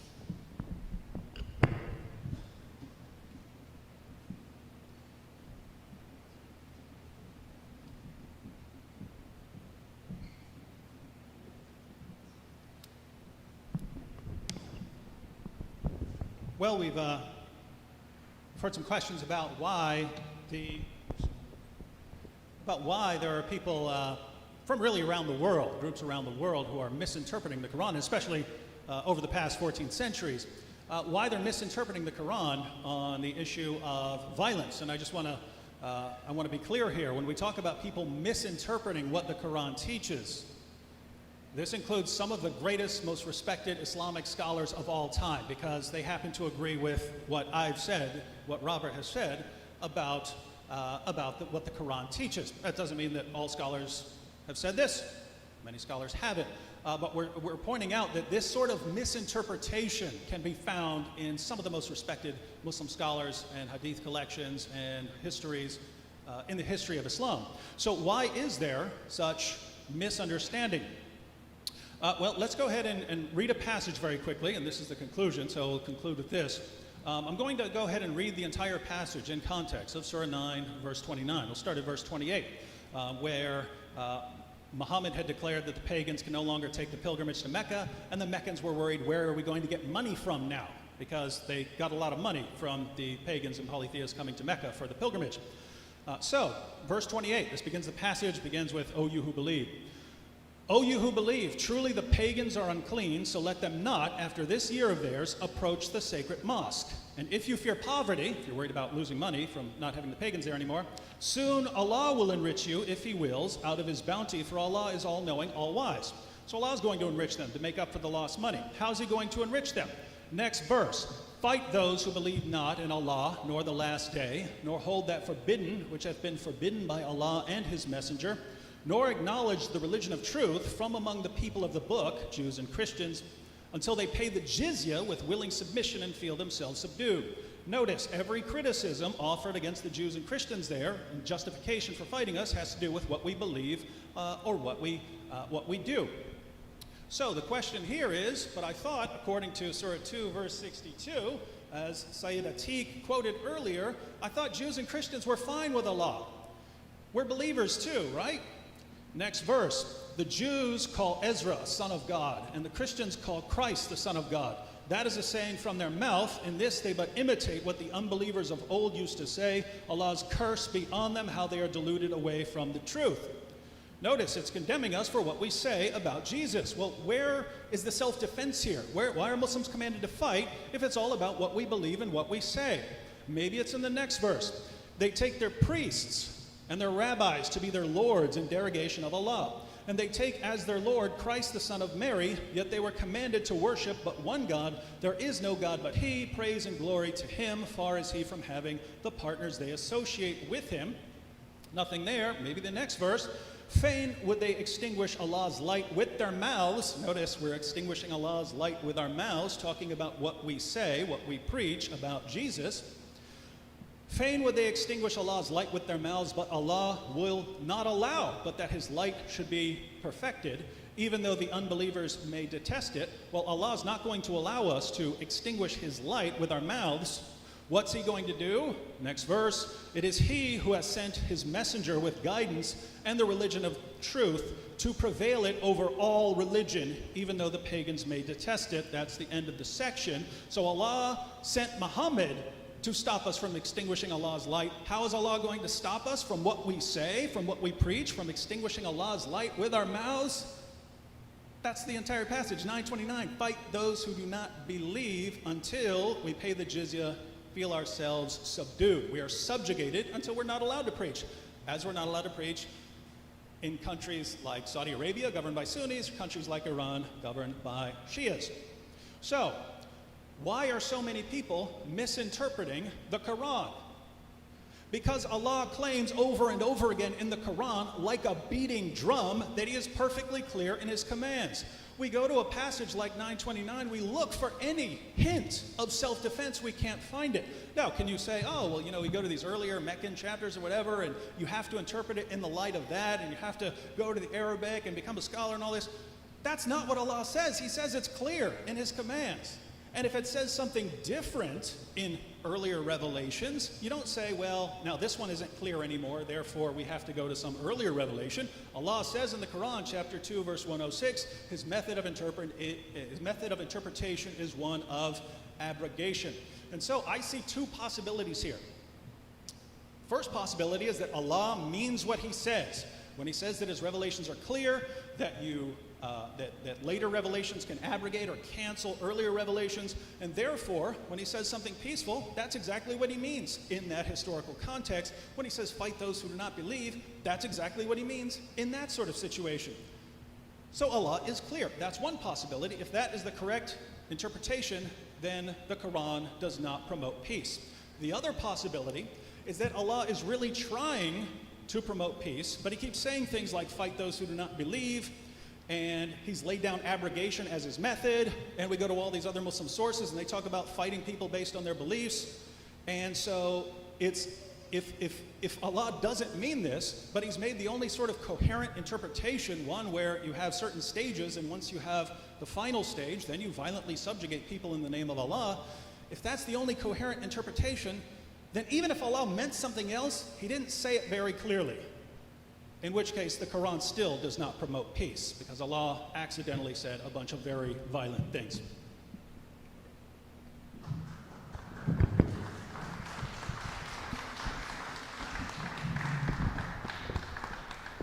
Just to amplify on what David says, the Quran says, Muhammad is the messenger of Allah. Those who follow him are merciful to one another, but harsh to the unbelievers. That's chapter 48, verse 29. Then in chapter 60, verse 4, Abraham says to his father, we have rejected you, and there has appeared between us and you hostility and hatred forever, until you believe in Allah alone. And there are many other passages as such. Chapter 9, verse 123, fight those of the disbelievers who are close to you, and let them find harshness in you. Now, if there's enmity and hatred between the believers and the unbelievers, and the believers have to be harsh to the unbelievers, there is an aspect of warfare to this that illuminates why, as David also illuminated, so many Muslims seem to get the impression that they have a responsibility before Allah to wage war against unbelievers. In chapter 2, verse 85, it says that the unbelievers will get disgrace in this world and on the day of resurrection. Now, how are the unbelievers, to whom the Muslims have to be harsh, and there's enmity and hatred between them and the unbelievers forever, how is it that the unbelievers are going to suffer in this world? Allah is not likely, or at least not so far, has parted the heavens and come down and punished the unbelievers in this world. But the Quran also directs in chapter 9, verse 14, fight against them so that Allah will punish them through your hands. That the unbelievers have to be punished in this world, and Allah will punish the unbelievers by the hands of the Muslims. And so it's very clear, as the book says itself in many places, that it's a clear book, that the Quran teaches that believers in Islam ought to have hostility toward unbelievers and ought to fight against them so that they can be the instruments of the punishment of Allah against the unbelievers in this world. And unfortunately, there are all too many Muslims who understand the Quran in exactly that way and are behaving in that way. And so I end as I began by saying that if you truly believe in what you're saying here, that Islam teaches peace, I hope you are making very strenuous efforts within your own community to make sure that this very widespread misunderstanding of Islam doesn't spread further, and that all Muslims will believe, as you do, that Islam teaches peace. Thank you.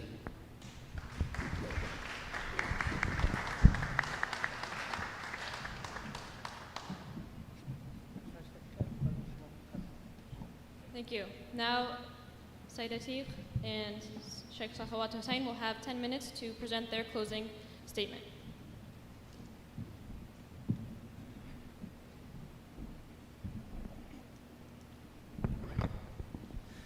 One thing we should very quickly notice is that we quoted two of the most heavily cited verses of the Quran used by the anti-Islam movement to show that the Quran is a violent book, but we show that it is actually peaceful, and instead of responding to it, they are completely hushed about it. For example, chapter 9, verse 5, which is supposedly called the verse of the sword, which says, kill the polytheists wherever you find them. But the verses before and the verses after show that it is in self-defense, and it is limited to the ethical limits of warfare. Completely hush about it. Or chapter 4, verse 89. In so many of their videos and writings, I'm sure many of you have seen their videos and writings, you'll see that they quote these two, 9:5 and 4:89, so many times as verses of violence, but the context when you read it is absolutely the opposite. So, when it suits them, now they're going to try to use the context, for example, chapter 9, verse 29, to try to show, oh, now we're going to read the context, but if The wording of the verse itself clearly shows that it is not talking about just general people, but it's talking about those people who are killing and are massacring. Then whatever the context says does not apply to that verse. Verse 929 says, fight those who do not believe in Allah or the last day, and they do not hold sacred what Allah has held sacred. And as we explained, that terminology is very clearly only used in the Quran to refer to the sanctity of human life. So it is referring to the sanctity of human life and nothing else. And one who misunderstands and doesn't get the nuances of the Arabic language or the language of the Quran in this way should not be passing judgments on the Quran. So if you misunderstand the verse, which is very clear to us, then you will think it's violent when we know that it's actually in self-defense. So the Quran is clear, but the Quran has also said that it has been revealed in the Arabic language. So if we are going to get a basic understanding of the Quran, yes, we can read translations. If I just want to go to Sunday school, if I want to get elementary classes on Islam, I can read through the translations. But if I want to start passing judgments on the religion and on the scripture, if I want to pass judgments that this book is a violent book and there's no other way possible, then I have to become a scholar and I have to become an expert in the language of that scripture. And this is the same when reading words like disbelievers. Disbelievers doesn't always just mean all disbelievers. For us, it's clear. Who understand the Quran properly, we interpret it properly, that sometimes it means those disbelievers that are attacking you, and you must perform self-defense against them. And anyone who has experience with different languages knows that sometimes certain words and certain phrases cannot be encapsulated into a single word or a single phrase in another language. This is sometimes completely impossible. And yes, I appreciate that Mr. Robert Spencer encouraged us to fight against these terrorists. Yes, we do, and we fight on two fronts. We're fighting against the terrorists who misinterpret the Quran on one side, and we are intellectually fighting against the anti-Islam movement and misinterprets the Quran on the other side by saying that the Quran is a book of violence. So just to give you some examples of what are the results of saying that the Quran is a book of violence and that Islam is a violent religion, this has repercussions all across society. Ben Carson, who was a former presidential candidate and who is now the head of the Department of Housing and Urban Development, he said that a Muslim shouldn't be president. President Donald Trump has said during the campaign that Islam hates us. Former presidential candidate Herman Cain said he would not appoint a Muslim to his cabinet or as a federal judge because, quote, there is this creeping attempt to gradually ease Sharia law and the Muslim faith into our government. Former Arkansas Governor Mike Huckabee said, can someone explain to me why it is that we tiptoe around a religion that promotes the most murderous mayhem on the planet? So the Muslims will go to the mosque and they come out of there like uncorked animals, throwing rocks and burning cars. The same Huckabee, he objected to churches that rent space to Muslims, like Berean Presbyterian Church has done today, by saying if the purpose of a church is to push forth the gospel of Jesus Christ, and then you have a Muslim group that says that Jesus Christ and all the people that follow him are a bunch of infidels who should be essentially obliterated, I guess I have a hard time understanding that. So Huckabee, a governor, a former presidential candidate, a media personality, thinks that Muslims believe that Jesus is an infidel. This is how far the anti-Islam propaganda has gone. That we Muslims, we believe that Jesus is one of the greatest prophets of God, and we are awaiting his return to bring peace to the world. To give some further examples, former Congressman Allen West, a very respected congressman, he had a meme on his Facebook page that said that at that time the incoming General Mattis would, quote, exterminate Muslims. Ted Cruz, a supposed champion of the Constitution, said that law enforcement should, quote, patrol and secure Muslim neighborhoods before they become radicalized. Recently, about a month ago, an Afghan team of female engineers was prevented from entering the United States for a robotics tournament, and they were only allowed entry after public outcry, while at the same time, the captain of the team's father was killed by an ISIS suicide attack on a Shia mosque. So on one side, she's being stopped by anti-Islam propaganda. On the other side, her family is being killed by ISIS. Jerry McChristian verbally abused a group of Muslim women on a Portland train because he thought that they were Muslim. 3 heroic individuals intervened, 2 of them were killed, and the 3rd was injured. And his Facebook page had a meme that read, if we're removing statues because of the Civil War, we should be removing mosques because of 9/11. And if, in case anyone is wondering, police said that his record did not show any record of mental illness. In October 2016, police in liberal Kansas intercepted an anti-Islam terrorist group called the Crusaders. They were planning a Timothy McVeigh-style bombing on an apartment complex that mostly housed Somalian refugees. So some of the comments that are recorded from them after they were arrested and during their arrest, they said literally every blank apartment, while referring to how many Somalis lived there. That's all it is, blank, blank, cockroaches. I'm sure you understand what the blank stand for. They planned to use explosives and then to go in and shoot the survivors. They said, there's no leaving anyone behind, even if it's a 1-year-old. I'm serious. I guarantee if I go on a mission, those little blanks are going bye-bye.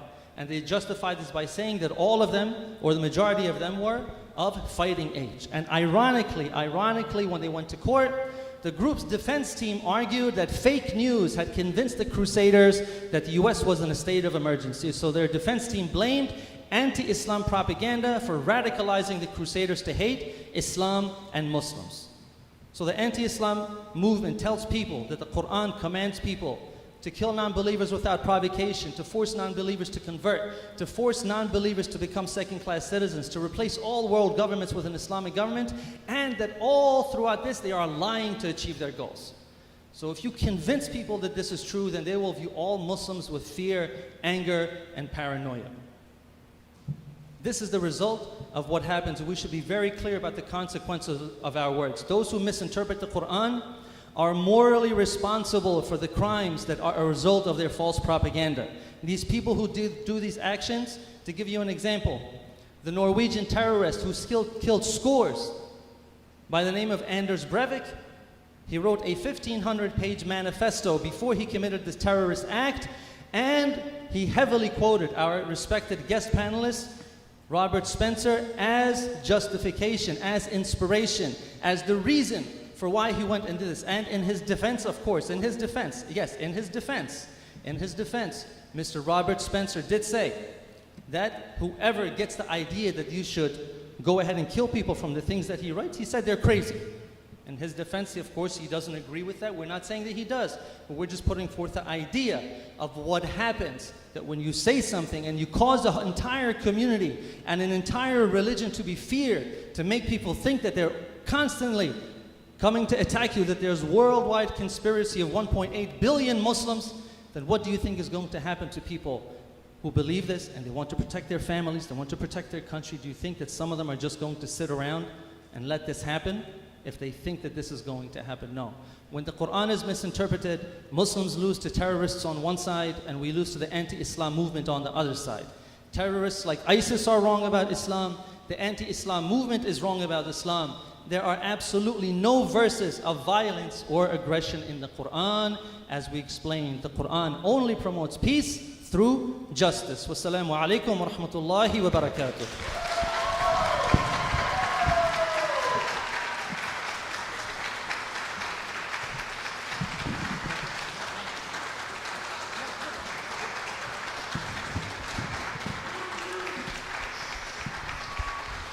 Bismillah ar-Rahman ar-Rahim.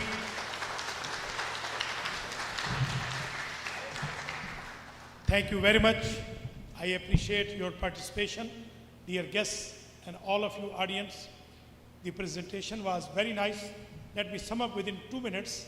First, the word jihad is not used only for fighting.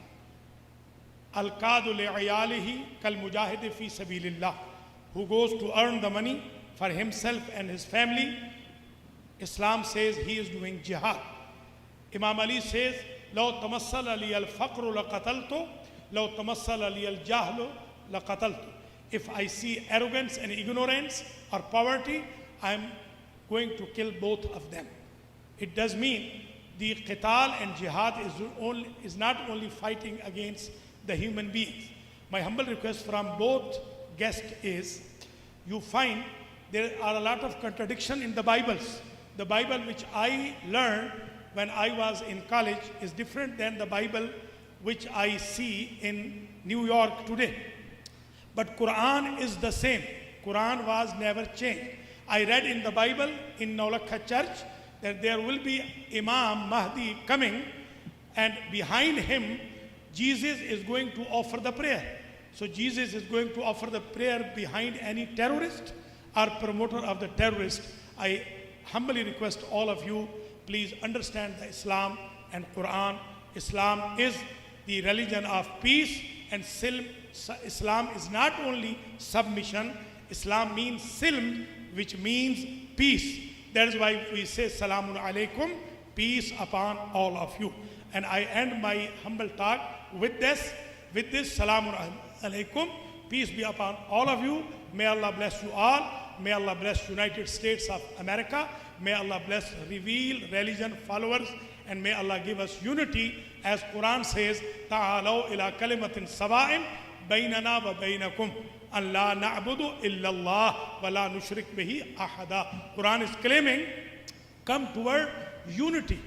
O people of book, come toward unity. And Prophet, if he delivered this hadith to kill them until they say Shahada, La ilaha illallah Muhammadur Rasulullah, so how come he did not kill those Jews and Christians who were capturing the market of Medina, and they were never killed by Prophet or army? And when they stopped them to come into Al-Kaaba, because they were showing their worship as a naked, you will kick them out if they come in downtown of Philadelphia as a naked. Police will arrest them. These were the reasons. If you go and review the facts, you will find Islam is the true religion of the world.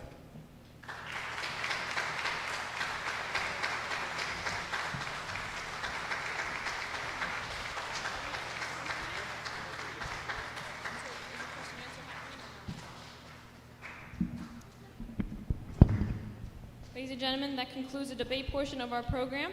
Both sides were given an equal opportunity to present their arguments, and the decision remains to each person's reasoning. We would like to thank our panelists and our wonderful audience for attending, and we have a few announcements to make about future programs.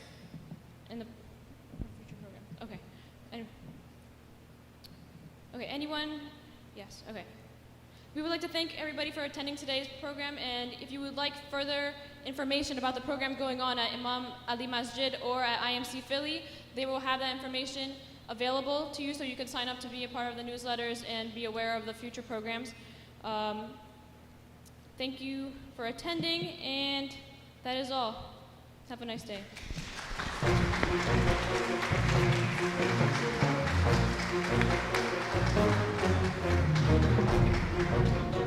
Hi everyone, I'm here with Robert Spencer. Normally, I wouldn't add anything to the end of a debate that came afterwards, and there is, there's a kind of urge to do that, because I've never left a debate where I didn't walk out thinking, oh, I should have responded to this and this and this and this and that, and didn't get time. I was responding to other things. But at the same time, debates are set up to be fair and have equal time and so on for a reason, so that, one person doesn't get extra time. And so I've always found it kind of lame when people make put out the debate video and then they add a bunch of stuff to it to respond to other things people said. That's different from making videos afterwards where you respond to something separately, but, debates kind of should, I think, stand as they are. But there is an exception in this case, because our friend Atiq, whom you just saw debate with, at the end of the debate, he mentioned some things about Robert here, and Robert would have liked to have responded, but we were out of time. We had no further opportunities to respond. After the debate, when Robert mentioned that he had some objections to what Atiq had said, Atiq said, well, if I had known that you wanted to respond, then I would have given you the opportunity. And then he confirmed this in email as well. So this sort of has Atiq's stamp of approval that there was something new brought up in the conclusion that we never had a chance to respond to. And Atiq said he would have given us the opportunity to respond to it if he had known. So he thinks it's okay to respond afterwards, and you did want to respond, right? Oh, absolutely, yes. Okay, so if again, Atiq says it's okay, and Robert did want to respond. So in this situation, I think it's okay to add something at the end now.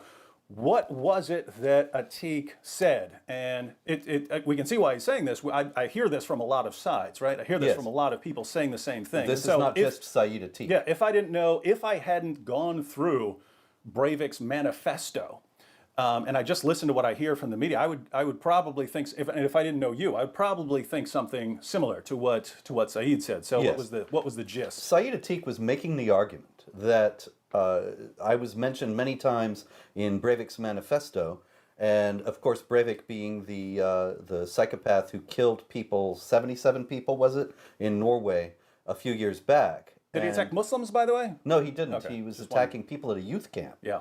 And non-Muslims.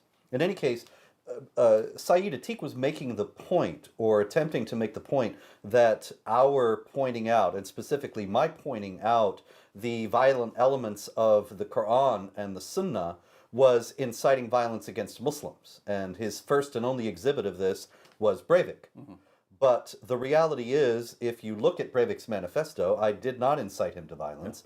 And the whole idea that my writings are somehow indicted by Breivik's actions is not founded on fact, but is simply a propaganda point designed to discredit my work and the work of everyone who is calling attention to the violence in the Islamic texts. Yeah, and again, if I were to just hear what some reporters in the media have said, I see why people would think that Breivik was reading you, and then he became concerned about jihad and the threat of jihad, and then decided to go on a killing spree because you convinced him that something needs to be done about this.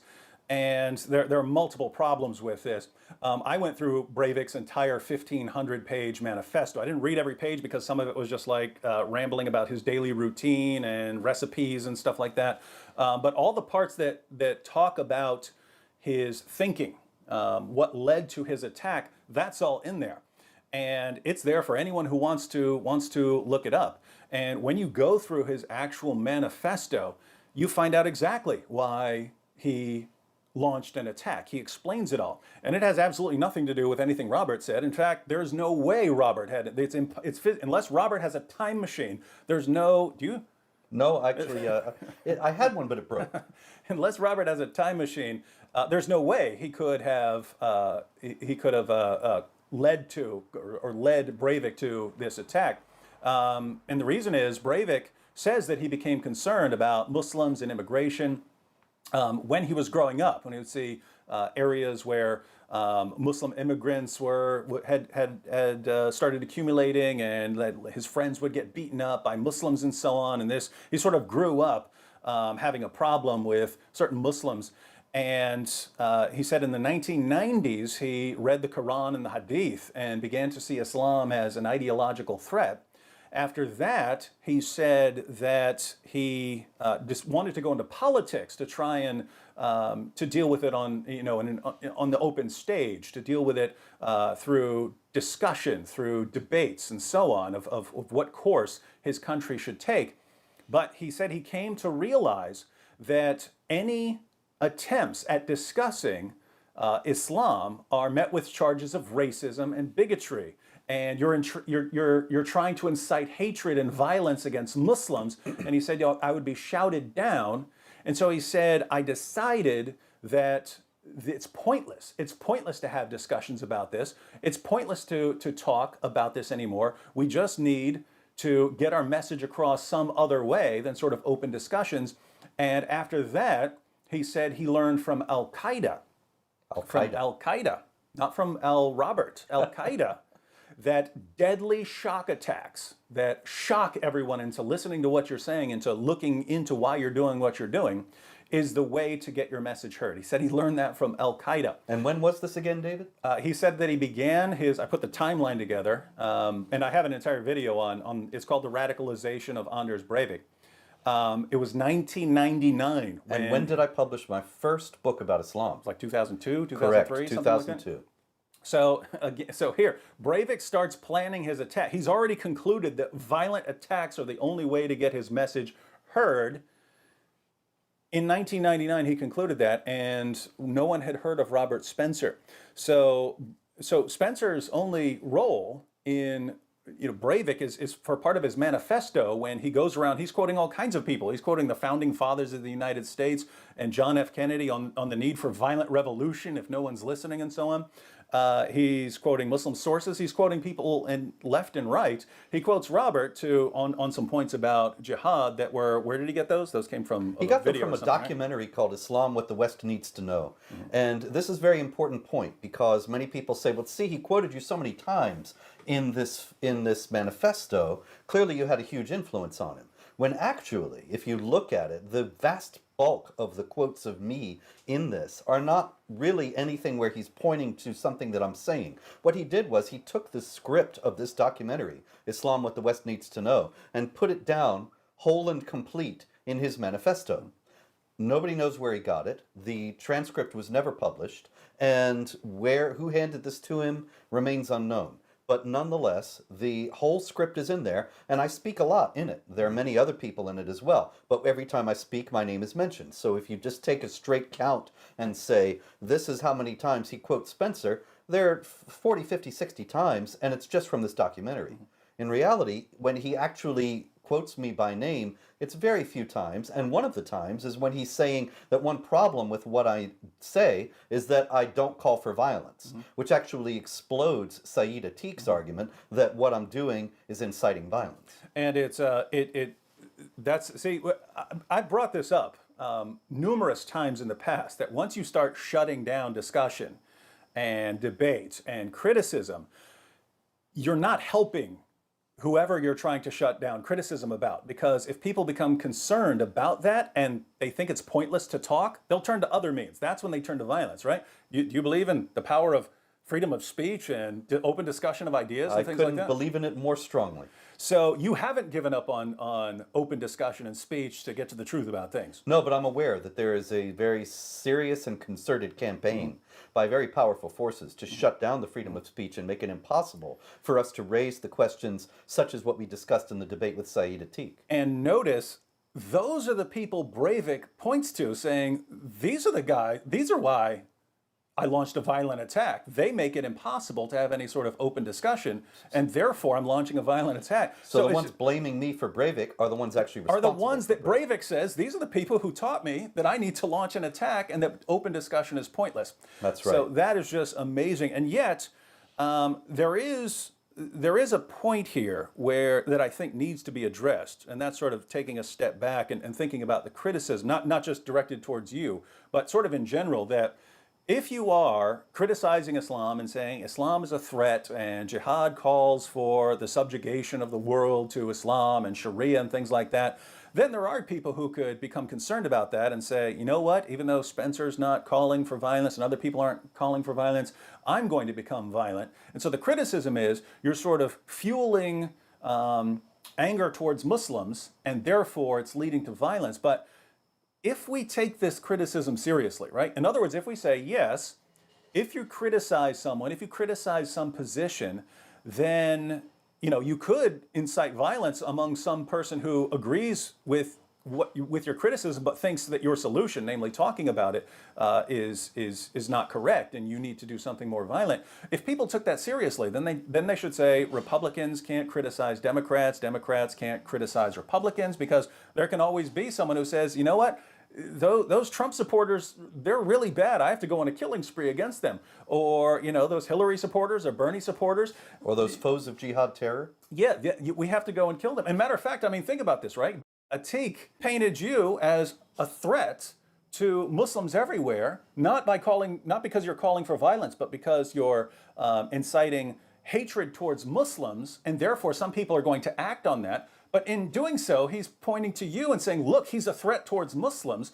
So if we take Saeed Atik's criticism seriously, we have to say that he's inciting violence against Robert. If violence ever happened to you, if a Muslim ever came to kill you because of the threat you're making towards Muslims, he's responsible for inciting this hatred towards you. And I have had Muslims try to kill me, and other leftists try to kill me in Iceland. And so, David, it's interesting to note that while Saeed Atik was claiming that I was inciting violence against Muslims, he was there at the debate without bodyguards. The sheikh was there at the debate without bodyguards. I was the only one there with bodyguards. And everybody knew that that was entirely reasonable and justified, given who is under the real threat. And just to go along those same lines, so no one should be criticizing others' positions, because even though you may be peaceful in your criticisms, other people who agree with your criticisms might turn things in a more radical direction. Notice, no Muslim should ever criticize Israel or anything Israel does, right? Could incite violence. Because you could be completely peaceful in criticizing the actions of Israel, but we know it does happen that people become enraged about that and just go and randomly kill men, women, and children, like even children and babies of Jews. Now, it wouldn't cross my mind to say, therefore, you should have no criticisms of Israel, or you shouldn't be allowed to voice your concerns about something Israel does. If you think Israel does something wrong, you should have every right to talk about it and say, I think they're wrong for this, this, and that. So to say that you can't criticize like that because it can lead to violence, and in that situation, we know for a fact it leads to violence. This is very dangerous ground, because you're saying, based on what some fringe radical people might do, we should not have open discussions. And so this is a very scary ground to get on. And notice, by the way, the overarching inconsistency. If Robert criticizing Islam and Islamic ideology could lead to violence, because someone might listen to him and then say, hey, Robert's he's right in what he's saying, but he's wrong for being peaceful about it. We need to go on a killing spree. Then all the more the Quran and Muslim sources are wrong for what they say about Jews and Christians and other unbelievers. The Quran calls Jews and Christians the worst of creatures. The Quran says that we need to be silenced, that we need to be subjugated, that we need to feel ourselves subdued. Muhammad said that he'd been commanded to fight people until they say there's no God but Allah. And so you look at these sources, and Sayyid's response is, no, you have to understand it, and so on. But even if he's right, and even if he were right, and these sources are actually peaceful and only allow fighting in self-defense, even if he were right about that, following his logic and his reasoning, the Quran is still responsible because it ultimately incites the jihadis who go and kill. So if we agree with him and we say, Atiq, you're right, it's wrong to say anything that might incite violence, well then, one of the greatest threats in history becomes Islam, because Islam has incited so much violence over the years, but based on what it says about unbelievers, Jews, Christians, polytheists, and so on. And so if we take what Atiq says seriously, we need to come against Islam much harder than we have by confronting it on the ideological level because of the threat it poses. So, Atiq, if I agree with you, keep in mind, I really have to criticize Islam much more than I've been doing in the past, because this is a huge threat that has incited much violence against other people. If Robert has incited violence by a guy planning an attack before he ever heard of Robert Spencer and then going and killing a bunch of people at a youth camp, if Robert's responsible for that, all the more the Quran is responsible for millions of deaths down through the years. And so if we want to point a finger at Robert, we need to point a lot more fingers at your prophet. So by hitting me about Breivik, Sayyid Atiq proved our point in the debate. Thank you, Sayyid. And I guess we win.